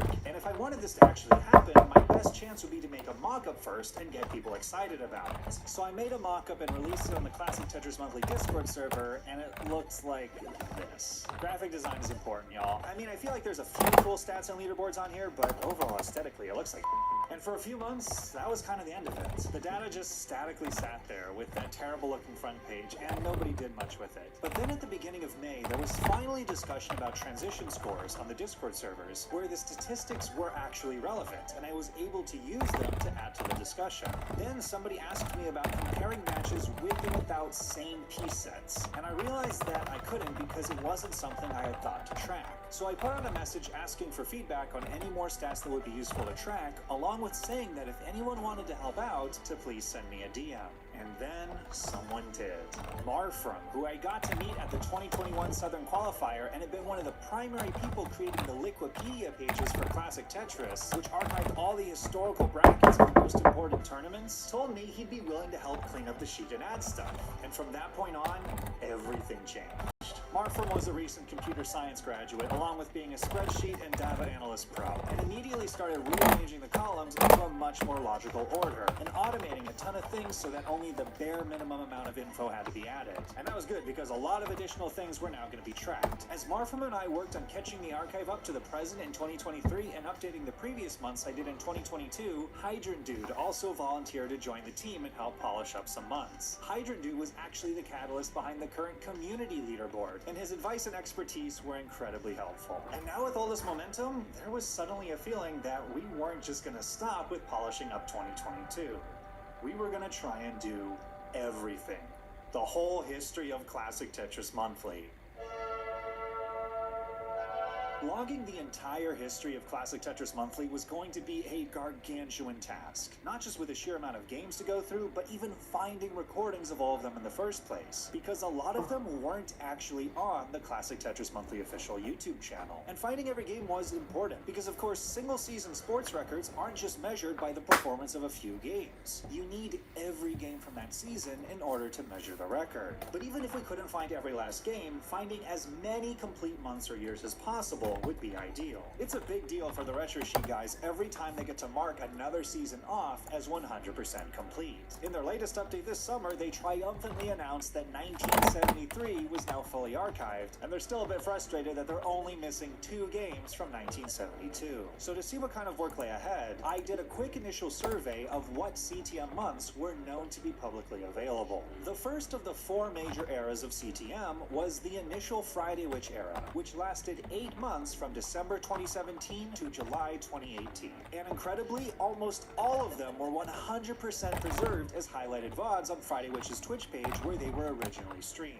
The only one missing was the last one in July, where Friday Witch didn't highlight the VOD before it expired, which honestly, that's way better than what could have been. Friday Witch had no idea at the time that these matches would still be of interest so long in the future. The Retro Sheet guys sure don't have any video archives of baseball at the very beginning. They're stuck digging through the secondary sources for scraps. games. The second major era is the initial Van Dweller era, after Friday Witch retired, which lasted 5 months from October 2018 to February 2019. Again, almost all of these are 100% preserved, except for December, where, same deal, Van Dweller just didn't highlight the Twitch VOD. It is what it is, I'm grateful he saved the rest. And at the time, I actually volunteered to edit the entire February VOD into videos for YouTube, making it the first month to be fully uploaded to CTM's YouTube channel. Then came the Classic Tetris World Championships partnership era, spanning a whopping 19 months from March 2019 to October 2020. The agreement was that Van Dweller would still run the tournament, but it would now be streamed on the much larger Classic Tetris official Twitch page, and uploaded afterwards exclusively to their very popular Classic Tetris YouTube channel. On paper, this was a win-win, the best organizers in the Classic Tetris scene teaming up to get more eyes on the tournament and the players. And some of the record-setting matches uploaded to the Classic Tetris YouTube channel remain the most viewed ever Classic Tetris Monthly matches to this day. Except, ironically, this would actually be the worst preserved era of Classic Tetris Monthly history,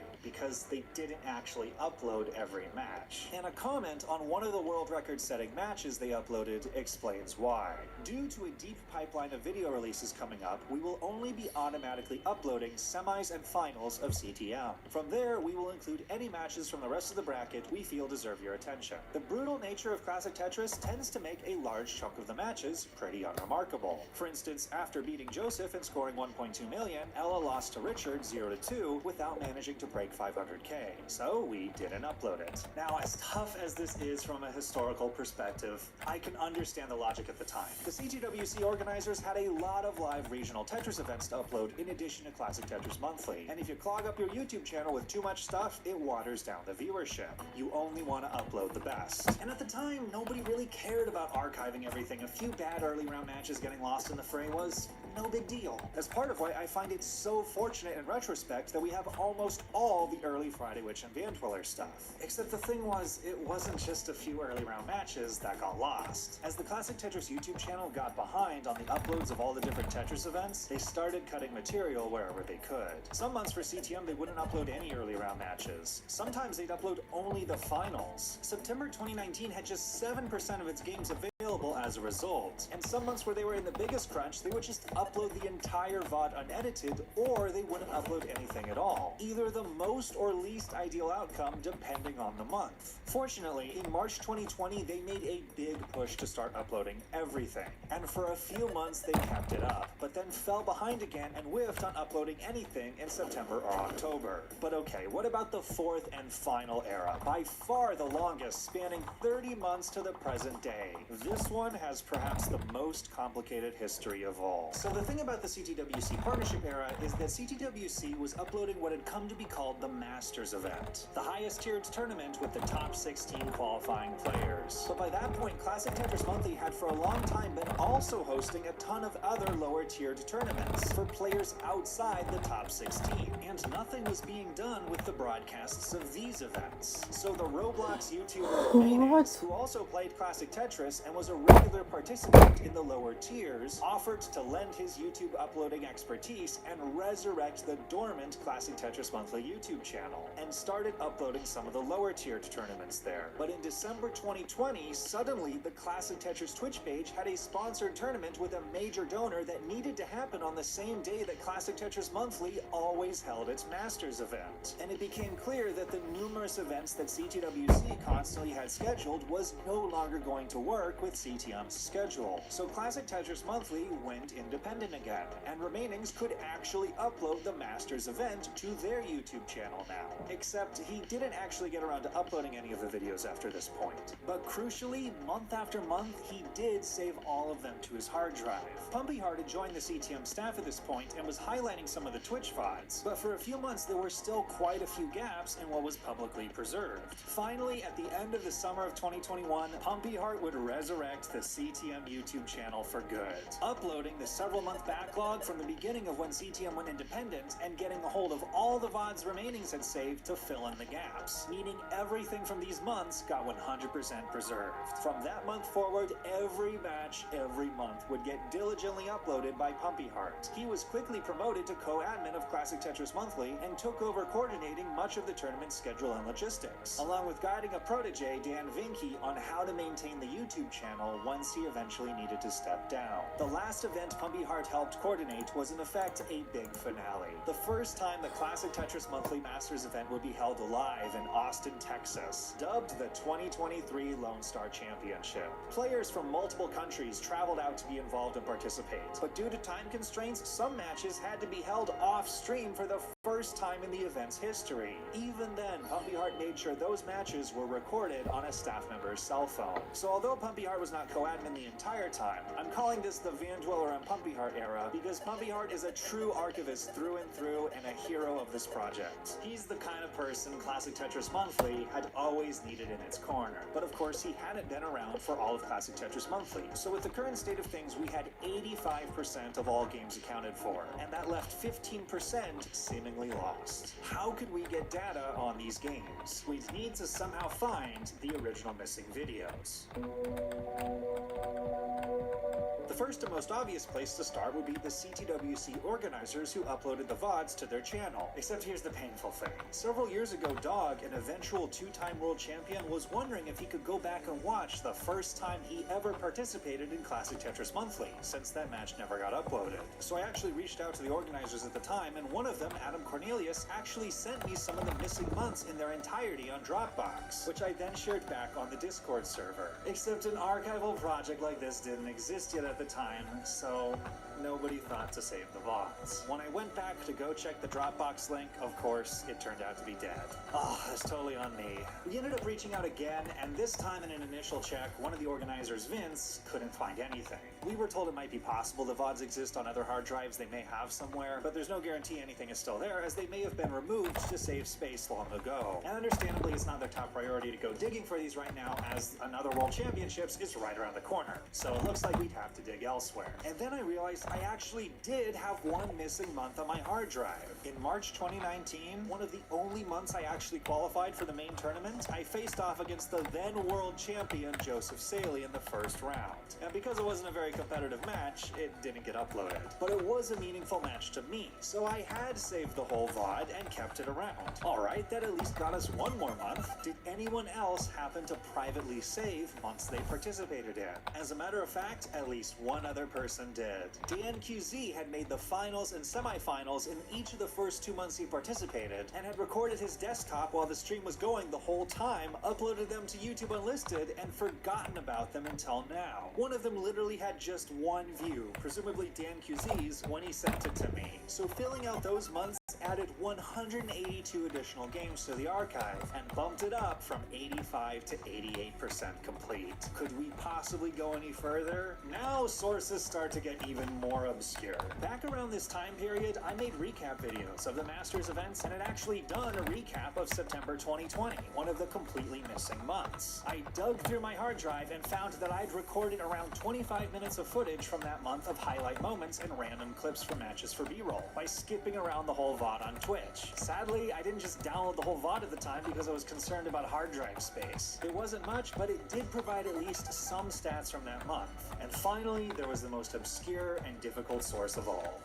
Twitch clips. The problem with Twitch clips is, one, they're only a minute long maximum, and two, the UI for navigating them is terrible. The titles are all random to whatever the user who clipped it titled it at the time, so you can't research for anything specific if you don't know it's there. And unfortunately, you cannot sort all the clips by chronological order. You have to sort through them by most viewed all time. I would have to scroll through thousands of clips out of order from every Classic Tetris event ever broadcast there. I spent a weekend doing this, slowly cataloging clips from missing months and matching them up to games. Most of the clips simply weren't usable for stats. They would just be of a random moment in the middle of a game, but occasionally I would find some gems, such as this game where eventual world runner-up Fractal had a huge upset victory against the then world champion Joseph Saley by playing on level 29 in an era where it was nearly impossible. In the end, an additional 60 games were salvaged this way, finally bumping the archive up to 89% complete. Although we couldn't get everything in the end, we now had enough complete months from every year to create a full statistical picture of the event's history. With no stone left unturned, now it was just a matter of logging all the stats. After several months of work from the team, and specifically a truly incredible amount of work from Marfram, the archive finally finally got finished a few weeks ago. And now finally, here's the fun part. Let's take a look at what everything looks like combined and explore some of the stats together. Sorting every game by total lines and total score, this is what 7 years of the best Tetris players in the world looks like. All 6,140 games ever recorded and preserved in the Masters event. When you have this much data to examine, some really cool patterns start to emerge. For example, in the bottom left, you can actually see a ton of lines in the data points. Because again, every player is trying to get as many Tetrises as possible. Every line represents the score jump when a player gets a Tetris. Tetris number 1, number 2, number 3, and number 4. Slowly, as the players have to burn singles, doubles, and triples, the lines dissolve and scatter. Eventually, there's a huge amount of games that ended right at the first major speed change to level 19, preceded by a bit of a gap where people played safer in anticipation of the speed change. Further up, there's an even bigger graveyard of games that ended right at the second and final speed change in the original game at level 29. Back in 2019, no games would have gotten beyond this point. But now, of course, with rolling, it's just where players kick into their highest gear. And at the top right corner, a third graveyard is starting to emerge where the new level 39 super kill screen has been patched in. But here's what I find fascinating now, getting to look across the entire spectrum of time. What does the consistency of top players getting to level 29 look like? These were the 2 months I initially tracked. Looking back to the beginning of the archive and all complete months available that had exactly 16 players, this is what the percentages looked like. Through 2019, getting to level 29 was extraordinarily rare. It only happened around 1 in every 30 games. And then by 2021, it had risen quite a bit to be 1 in every 3 games, but it still looked like it had tapered off and players were settling into a peak level of performance. I had no idea at the time that we were right on the verge of a consistency explosion.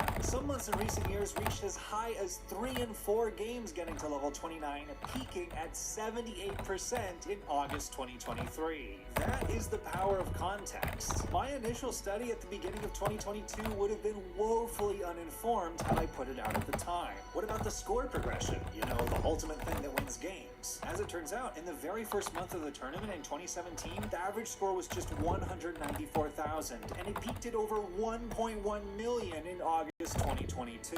That's just so mind-blowing to me. In a more than 30-year-old game, the top players got more than 5 times better at scoring in competition over just 5 years. Only after that point where the Masters event debuted the super kill screen did scores finally stabilize and get under control, which was 100% the correct thing to do, by the way, but that is a topic for another video. Now, let's take a look at some of the top players head-to-head. Undoubtedly, the 3 most successful Tetris careers of anyone who ever played in the Masters event would belong to Koji Nishio, aka Corion, Joseph Saley, aka JDMFX, and Michael Arteaga, aka Dog Playing Tetris. They are the top 3 in total monthly titles all time, and each completely dominated in their respective eras, as can be seen by when they won their titles. But how do they really stack up against each other, since it seems like each of their peaks kind of happened at different times? Previously, the main way to compare players historically was through the Elo charts, a mathematical system developed originally for chess to determine the strength of players when only win-loss data is available. It does a really good approximation, but the thing is, it was needed in chess because there's not really such a thing as playing for score. In Tetris, of course there is, it just wasn't tracked before. But now we can actually compare their scores. And one of the most crucial things that was tracked to contextualize both losing and winning scores was to mark whether the game ended as a natural top-out on a genuine attempt to get the highest score possible, or whether it was an intentional top-out after the player had already won. So Marfram and I developed something called fair median score, which is the median of a player's scores in all their natural top-out games, plus intentional top-outs above the median. This is the best simple equation we could figure out to show at a glance what a player typically scores in a tournament, without being skewed by outlier games in either direction or early intentional top-outs that shouldn't really be counted. And so here's how Corion, Joseph, and Dog stack up over the years by fair median score. There's immediately some interesting things that pop out to me. Joseph Saley actually started out with an incredibly low median score of just 276,000 100,000 in his rookie year, when it was a lot easier to get into the tournament. He really hit his stride in 2020 when he won half of his 6 titles. But by the time Dog joined the party that year, he was actually ahead of both Joseph and Corian. Rather than being in a state of decline, Joseph and Corian would both end up having their best statistical years in 2021. But Joseph only won 1 title that year, and Corian won 0 because the field had improved so dramatically. These scores quantify exactly what the difference was between these players that was needed to stay at the top of the scene. While Joseph and Corian could consistently score around 900,000 in their prime, Dog has been steadily climbing above a 1.1 million median score for each of the past 3 years. I could go on for hours with ways to analyze this data, but the main question is, what's the point of doing all of this? To me, it's about making moments exciting for players and audience members as they happen in ways never before possible. Usually, there's a ton of energy and fanfare around record-breaking moments that stems from the excellent casting by CTM's primary commentator Van Dweller and the excitement from the audience. But one of the best uses of commentary I've ever seen is when the audience didn't actually know what was going on. In the finals of the 2022 Heart of Texas Regional Championships, which was live in front of a large crowd, Dog had defeated his opponent Doge, but the applause from the audience quickly dissipated, as there didn't seem to be any point for Dog to keep playing. Even when Dog set up a difficult Tetris past level 29, there was barely a peep from the crowd. Dog is up for the Tetris and gets the kill screen. Tetris here on level 32. But the commentator Sharky just so happened to know that Dog was approaching a world record score. And he's only a couple thousand points away from getting the highest scoring game in a live competition. And he's setting up for the Tetris. He's holding up the ball right there. Wait, can we see it? Can we see it? Are we going to get a 1.4? Are we going to get a 1.4? 1.4! And he's not done yet. He's still going. But he needs the right pieces. Can he get the right pieces? That's not going to be it. But 1.4 million in competition. First ever, never have been done. Sharky was able to create excitement from the crowd in that moment because he knew it was a record-breaking milestone. And the mind-blowing thing to me about this database is the retroactive discovery of a ton of insane moments that could have had the same amount of hype. For example, one of the most important things in classic Tetris is your transition score. It's the score you're able to get during the 130 lines before the transition to level 19, where it's easiest to stack high and crucial to be as efficient as possible. For 2 years, the highest transition record was 696,000 from Sodium Overdose in a quarterfinals match versus Dog back in January 2021. And most of the focus at the time was not on how high Sodium's transition score was, but rather how big the lead was over Dog, who had a pretty low pace that game. 236,000 point lead, and yeah, someone saying, does Dog have long bars turned off? But then just recently in April 2023, Sidnev was facing off against Maestro and had the opportunity to break 700,000 if she could cash in 2 more Tetrises before the transition. She actually put several holes in her stack to try and not burn, something you would normally never see at this stage of the game in competition, and managed to get the first Tetris, but eventually was up too high and didn't want to throw the game away, so she settled for a double, shaking her head and falling just short. But just 1 round later, Sidnev had another opportunity versus Nenu. Already at 689,000, Sidnev just needed 1 more Tetris and got it to go up to 713,000 and was super pumped. This was unbelievable. Out of the 4,304 games that had transitioned in Masters event history, Sidnev had just achieved 2 of the top 10 scores in a single hour, including breaking the all-time record. But because the data wasn't there to show it, there was no fanfare at all about it at the time. So I want to take one final bit of inspiration from the Retro Sheet guys to help solve this. One thing that was foundational to the spirit of Retro Sheet from the very beginning is that it was a volunteer effort, and all the data they collected would be available to anyone for free. And we're doing the same thing here. You can go right now to go.ctm.gg/matchstats and not see my old crappy mockup, but a new front page with live statistical leaderboards in all the major categories, updated every month, along with subpages where you can view a detailed statistical profile of every player's career history. You can hover over any of the stats for an explanation of what they are and scroll down through every game they've played on record, and also instantly click on any game that looks interesting to watch it. And the best part is you can fully customize this yourself. You can select any of the more than 200 players who played in CTM Masters, from the Tetris legends all the way to people like Burke T. Kenny, a former Beard World Champion who participated in exactly 1 match. You can filter the games through more than half a dozen different parameters to narrow down any specific search you have. And my favorite feature is the matchups page, where you can view any two players head-to-head to see how they've performed against each other in the past, or if they've never played before, how they would statistically stack up against each other in a potential showdown. I didn't fully understand what Fireworks meant when he told me almost a year ago that recreating all the features of Baseball Reference would be a lot of work, but now, oh man, I definitely do. It was so much work to gather all these stats and build out all these features, but I couldn't be happier with the result. Again, for years, I wanted a Tetris version of Baseball Reference to exist, and now, well, it pretty much kind of does. Which brings me to one final big announcement.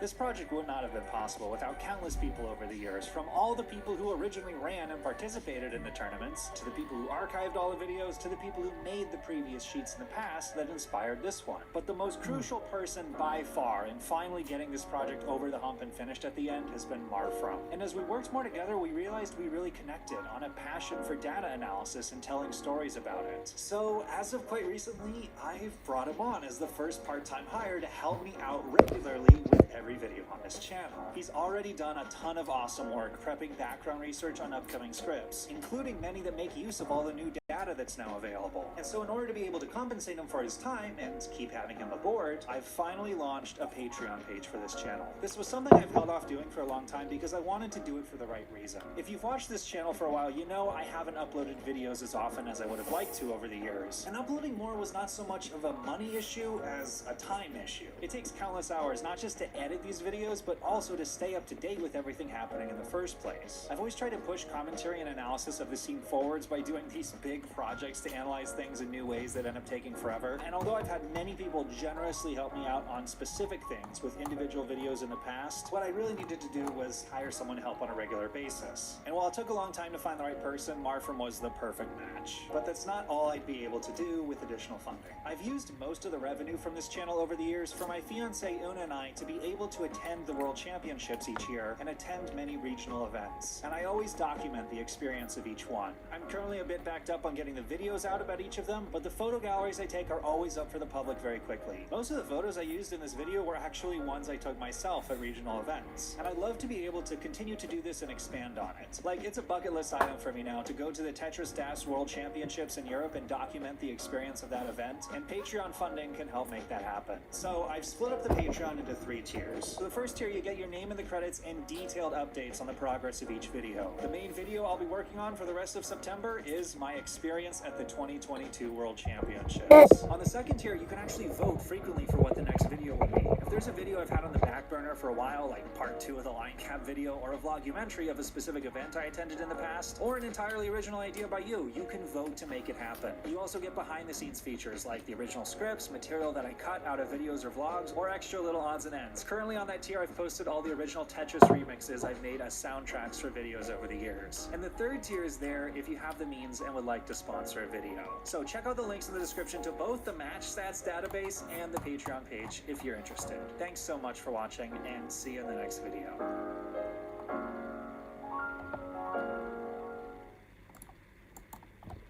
In competitive NES Tetris, I feel like there are 3 crucial concepts that people most often try to calculate into statistics in their heads when they're watching a match. 2 of these concepts have existed as real statistics for a while now, but the third one, which often has the ability to predict who's going to win, I think has been a bit of an enigma, because for a long time I don't think there was even clarity on a good way to calculate it in the first place. Over the past couple weeks, I've been working to try and finally bring an optimal version of this third mysterious stat into reality, and I ended up connecting with several people in the community who put in an enormous amount of effort along the way in order to make this all happen. I thought it'd be cool to dive into the process of creating the stat and the effects of displaying it during an actual match, and in the end, how you can do it yourself.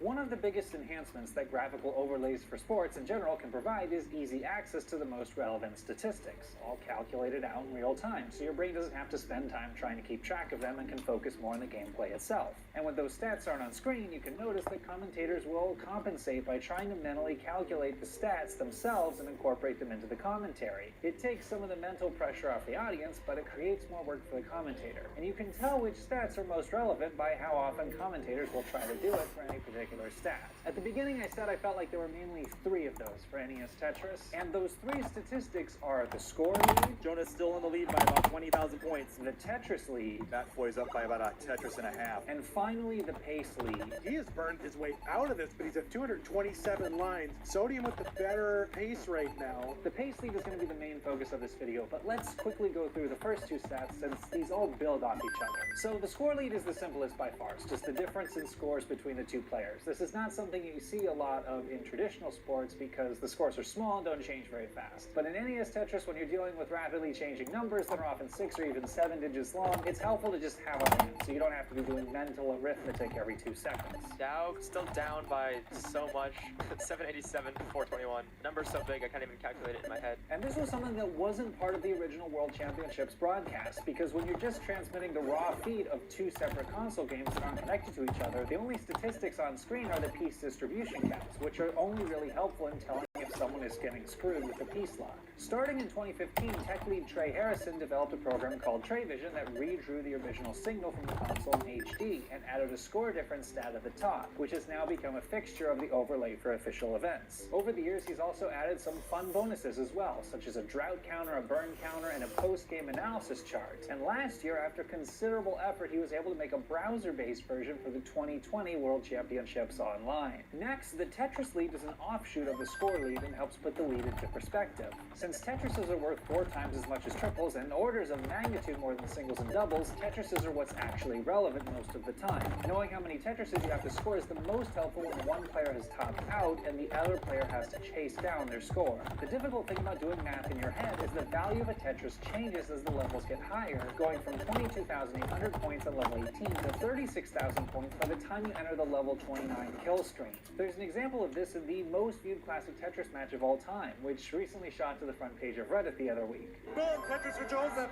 Can he do it? Away. One and change. 1 and change will do it. Since Joseph's next Tetris will be 34,800 points, if we add in a Tetris lead stat, we can see that Joseph is actually already within the Tetris of completing the chase down. He doesn't need any change. And to clarify, this is not to fault the commentators. I mess up the math constantly when I'm commentating games myself.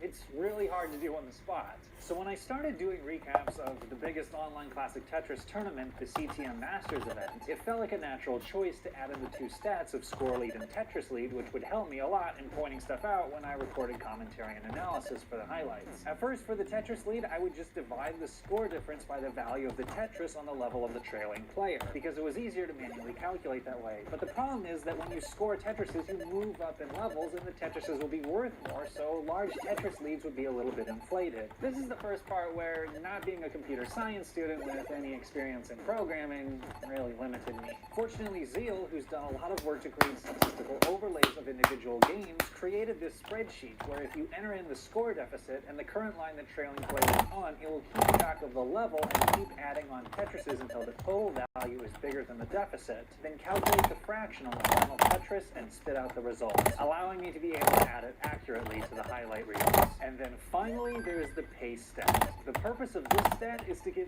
even further context to each player's score based on who is further along in the game.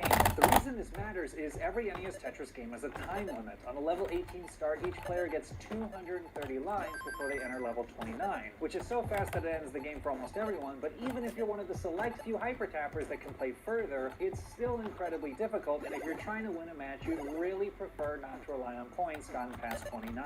So what this means is that when one player is far ahead in lines, it doesn't mean as much if they have a score lead because the other player is going to have a lot more time to catch up and their overall pace might actually be better. One of the most famous examples of this is Matt Bucco versus Harry Hong in 2017. Harry Hong presses down, so he typically ends up far ahead in lines and finishes his games a lot faster. He had a sizable lead throughout this game, but after he reached level 29, he couldn't play anymore, and Matt Bucco had enough lines left to chase down the lead. So how do you know who's really ahead in pace in any given moment. The only widely available stat in the past that was even close to approximating this was the Tetris rate stat, which has appeared in TreyVision for the past several years. Out of all the possible options, it's by far the simplest to understand. It's the percentage of burned lines that were used for Tetrises. 4 singles and 1 Tetris, for example, would be a 50% Tetris rate. And you can hear commentators use the Tetris rate stat as a rough estimate of how each player is doing overall. Andy's almost actually caught up in Tetris rates here. Remember, he was at 50 something and Andy was at like 90, 80 some percent earlier. And we're in a situation right now where he's almost caught up at 60 to 68% right now. I think the Tetris rate stat is most useful over a large sample size and can show you on average which player is the most efficient in all situations across multiple games. There's one video idea I never finished, which was who had the best overall performance at the 2018 World Championships. A previously unused way to measure this would be to figure out who had the best Tetris rate across all of their games in the tournament combined. Before I started, I thought the answer would be green tea, but after a lot of manual data entry, I had the results, and these were the overall Tetris rates for each of the top 8. The late Jonas Neubauer came out on top with a Tetris rate of 53.7%, which was also the top rate of anybody in the entire tournament. I thought this was a neat statistical affirmation of Jonas's veteran skill level, as he was by far the most experienced competitor. But for an individual game, the Tetris rate stat has a couple of issues that prevent it from being a good measure of pace. First, since again the value of a Tetris goes after the transition to level 19, it's more valuable to get Tetrises late. So someone could have a lower Tetris rate than their opponent and still come out on top if they got most of their Tetrises at the end. Second, even during the 130 lines on level 18 where the Tetrises are all still worth the same, the Tetris rate stat by itself isn't weighted at all to who's ahead in line count. So to figure out who's ahead in pace, you need to look at the line count, look at the Tetris rates, then guesstimate how much the difference in Tetris rate compensates for the difference in line count. Basically, it's too complicated. An ideal pace stat, in my mind, would give you all the context you need in a single number. So the first idea I had was, well, I want to know how each player compares to the other when they're at the same amount of lines. So what if every time both players had finished crossing a 10-line threshold, you displayed the score difference then? Seemed like a great idea in my head, except there were 2 problems. And this game between Dog and Sodium illustrates both of them. One, this was kind of a pain in the butt to calculate by hand, since if you score more than a single, you might not cross over a 10-line threshold evenly. So I had to punch in fractions of a Tetris into my calculator to compare Sodium and Dog's scores at 210 lines. But okay, now that I've done that, looks like Dog's ahead in pace. Except what this stat doesn't take into account is that Dog's been stuck burning after 210 lines, so Sodium actually has a lot more scoring potential than Dog before level 29. Basically, since this stat doesn't take into account the future performance of the player ahead in lines after the benchmark, it doesn't give complete context to the situation. So I talked with some people in the Classic Tetris Discord servers, and they said, well, why don't you simulate the difference of lines with the player's Tetris rate so far in the game? But the issue with that is that, at least in the confines of an individual game, the Tetris rate in the past doesn't accurately indicate Tetris rate in the future. You can be stuck in a dig at the beginning of a game that drives your Tetris rate way down, and then once your board is clean, Tetris at a high rate again. Hufflepuffus, however, had a really good idea of comparing each player's maximum possible score before level 29. This is probably the most straightforward and fair way to simulate an equal future pace between both players, basically assuming both of them have perfect efficiency. And it can give you a new score comparison. And to make it simpler, we'll turn it into a score difference. And while we're at it, let's throw on a Tetris difference as well. But even reaching this step was actually a bit more complicated than it looks, because how do you get a maximum score? Do you assume a perfect Tetris rate? It's what I thought at first, but in practice, it's not the case. At 226 lines, for example, instead of just taking a Tetris, you can theoretically burn a triple and still be on level 28 speed, so a triple and a Tetris is your actual maximum scoring potential. So I grinded through a spreadsheet twice, trying to brute force calculate the maximum possible scoring potential from each line before I realized both times I was doing it wrong, and posed the question again to the Tetris Discord servers. And Fractal161 told me the answer was recursive programming that could try every possibility. And a few minutes later, he had written up a Python script that not only gives the maximum score for any given line, it also shows the scoring sequence, such just this curious example from 2 lines, the optimal path is to get all Tetrises except for a triple right after you enter level 19. So now all that's left to do is take each player's score, add the corresponding maximum score left on each of their line totals to get their maximum score, subtract the difference, then plug that along with the trailing player's line count into the Tetris difference spreadsheet, and finally get this result. But punching in all of these calculations by hand every time would obviously be a nightmare. So I spent a couple more hours making a master spreadsheet that in almost all situations could calculate everything in an instant from just 4 data points, each player's line total and current score. By pulling from a database of max scores and coupling it to 2 separate Tetris difference calculating pages, it could give an immediate clean printout of all the relevant stats I was looking for. There was also an option to specify if a player had topped out. I'll get to why later. So what value can this pace stat add to understanding a match? Here are some examples. In the earlier clip I used for my beta version of the pace stat, if we update it to the new and improved version, we can see it's Sodium, not Dog, who is correctly shown to have the pace lead, even though he is behind in score. And this pans out, as Sodium ends up winning the game as both players top out shortly after level 29. Now, one initial criticism of this stat I received on Discord was actually directed at its predictive power. Would this make the end of classic Tetris matches less exciting if you knew ahead of time who was most likely to win?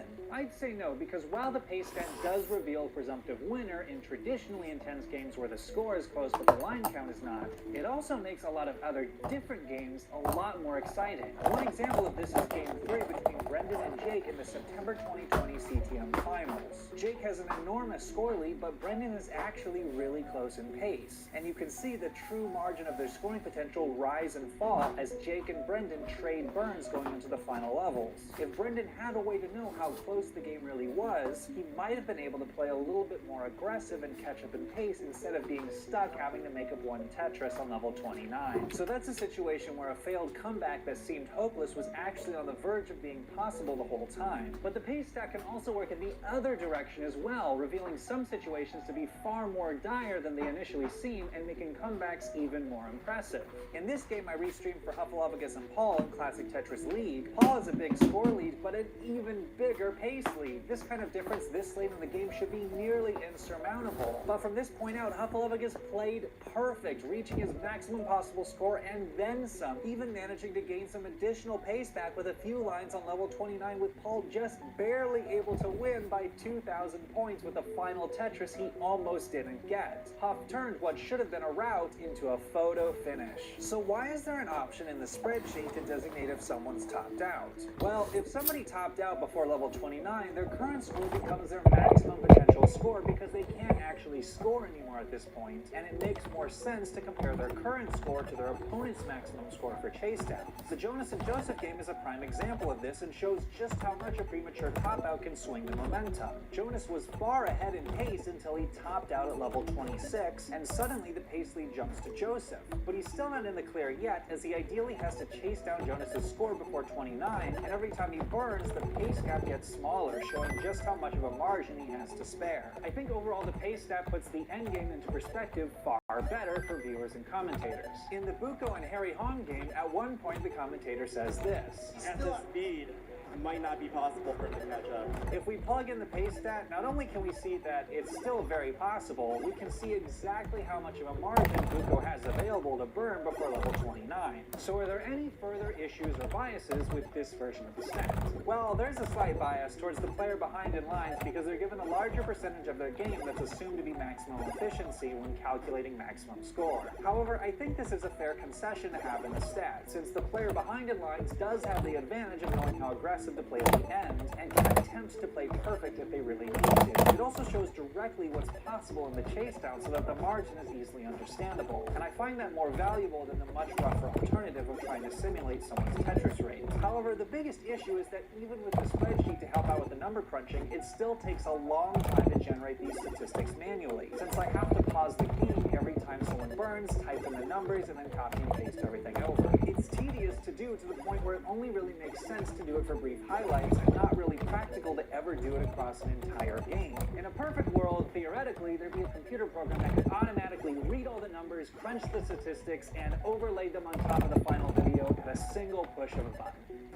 By the time I'm making this video, that program actually exists.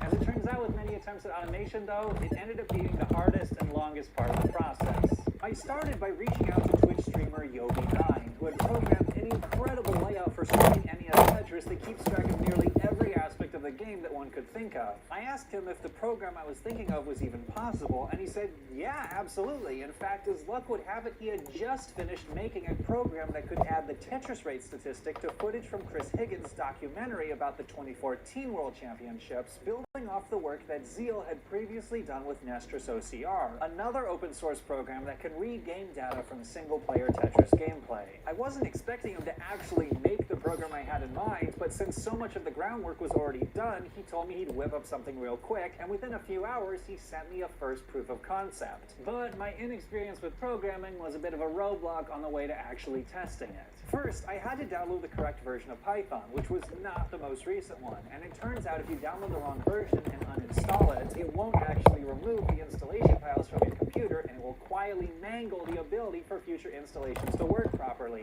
So you gotta remove those files manually. Also, I had to learn how to use command prompt to get Python to download additional necessary code libraries and to actually get the programs to run. I also needed to dive into the Python files, generate.py, to enter in the coordinates for all the spots the program would be detecting and to switch on and off which parts of the code I wanted to actually run. All of this took way longer for me to figure out than for Yobi to actually write it, but in the end, the moment came where I could see the program churning out stats. It was beautiful. So, job done, right? Well, there were still a few more tweaks to iron out. Sometimes the stats would render out wrong, and sometimes nothing would render at all, and it was hard to tell on a case-by-case basis whether it was a code issue or a calibration issue. So Yobi added two optional layers of verification. One line to show what the program was reading, and the second line to show what the code was interpreting it as. In order to not have to waste time rendering the whole thing, he also added a snapshot feature to print out a single frame for verification. So that at least allowed us to make sure the calibration was always correct. Now there were just a few things to fix with the code. Since getting a max out in competition is relatively common nowadays, in top tournaments players will put in a Game Genie code to record scores higher than 1,000,000 within the 6-digit display. A is 10, B is 11, etc. The problem is that B's and 8s look so similar that if the calibration was just the tiniest bit off, the program had a really hard time telling them apart, resulting in readouts like this. Also, since the game's creators never expected players to reach level 30, the level displays as 00, and levels 31 and beyond aren't any better. The program needed to read the level the player was on so it could calculate everything correctly no matter what level the player had started their game on. There was also the issue of some players having blips or glitches in their game footage, which could cause the program to have a null input, or having a faded frame where the score was changing that was unintelligible. There was also no way to know just from the scores, lines, and level regions of the board when players had topped out. So how are these problems fixed? Let's go through it rapid fire. When the program reads an 8, it checks if the previous known value was a 7 or 8. If yes, then the 8 was read correctly. If, however, the previous known value was A or B, then the 8 should actually be a B. Same idea with level 30, double checking the previous known value. For fades and glitches, when a change is detected, the program waits an additional frame before changing the values.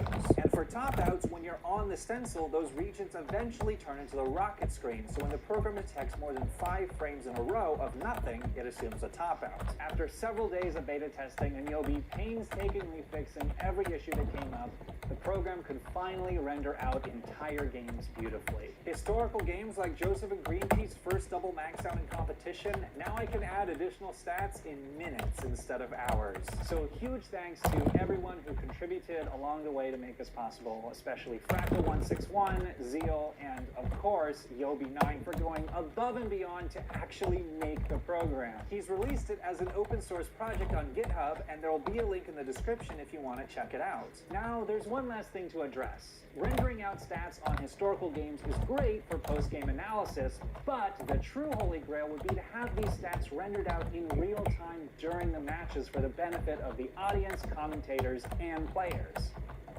What if I were to tell you that program also already exists? Recently, Yobi has been building in-browser competitive layouts like Max Out Club that take raw game feeds directly from your computer and redraw them in crisp layouts with all the stats I've been talking about and many more. This program is called Nestris Champs, and it's actually really easy to set up. I was able to figure it out in less than half an hour and co-wrote this doc that I'll also link in the description that explains the whole process. And now I can do things with tons of different layouts. I can have my own gameplay individually manually tracked with the Mega Statistics screen, and the other week I was able to host and commentate an exhibition match between Miles and Aaron that tested out Yobi's 2-player layout, and I could use the pace stat along with all the other stats in my live commentary. Now, the website's not 100% finished yet. There's still a lot of polishing and finishing touches to add to it. But like the stat rendering program, it's open source, so if you're a programmer and want to contribute, or you're a player who just wants to beta test it or offer suggestions, be sure to join Yobi's Discord server to join the discussion. A recent contributor named Robert has already been adding improvements such as merging Yobi's Tetris rate renderer with the main stat renderer to add an extra stat. So now, finally, after that several week diversion, it's time for the next CTM recap. I'll see you then.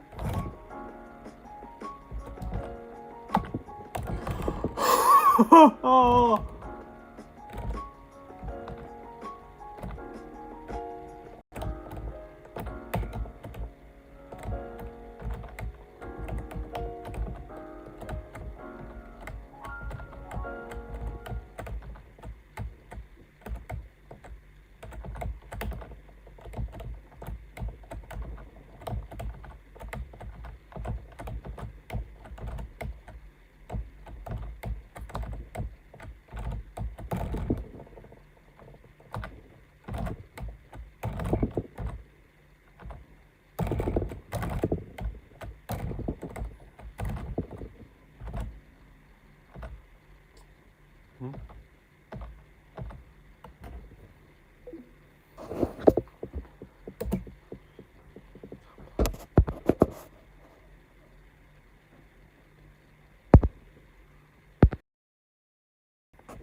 There are many difficult achievements that stand out in the history of NES Tetris, from a max-out score to level 30 and eventually level 31, but none of them took as long to get on video as a successful completion of 19.5, which for decades was considered to be virtually impossible. So what makes it so difficult? Let's take a look. This is the story of a mode that had always seemed just out of reach to the world's top players, which includes a breakdown of strategy from the first player ever confirmed to beat it.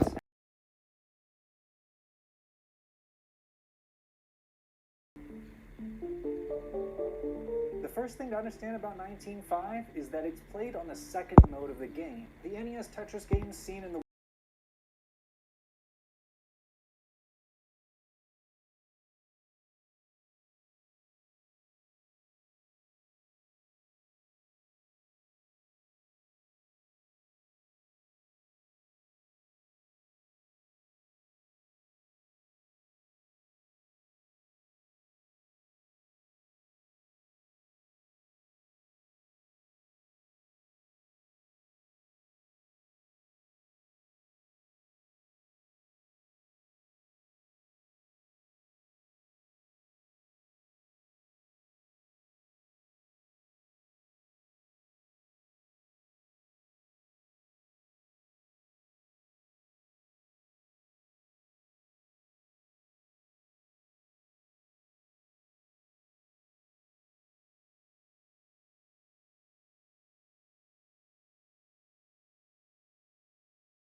Gosh darn it.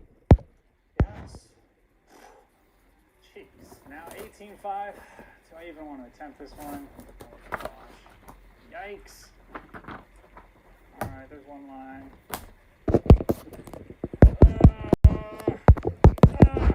Dang it. I'm just gonna say 18-5 is out of my... Again, the hardest level you can start on in an unmodified version of the game. Almost did it with a Tetris there, but there. 19-1. Conquered. Now what about 19-2? It's still kind of low, but thing is, on level 19, you have to, like, immediately be having the piece go in the trajectory you want. Otherwise, it just won't get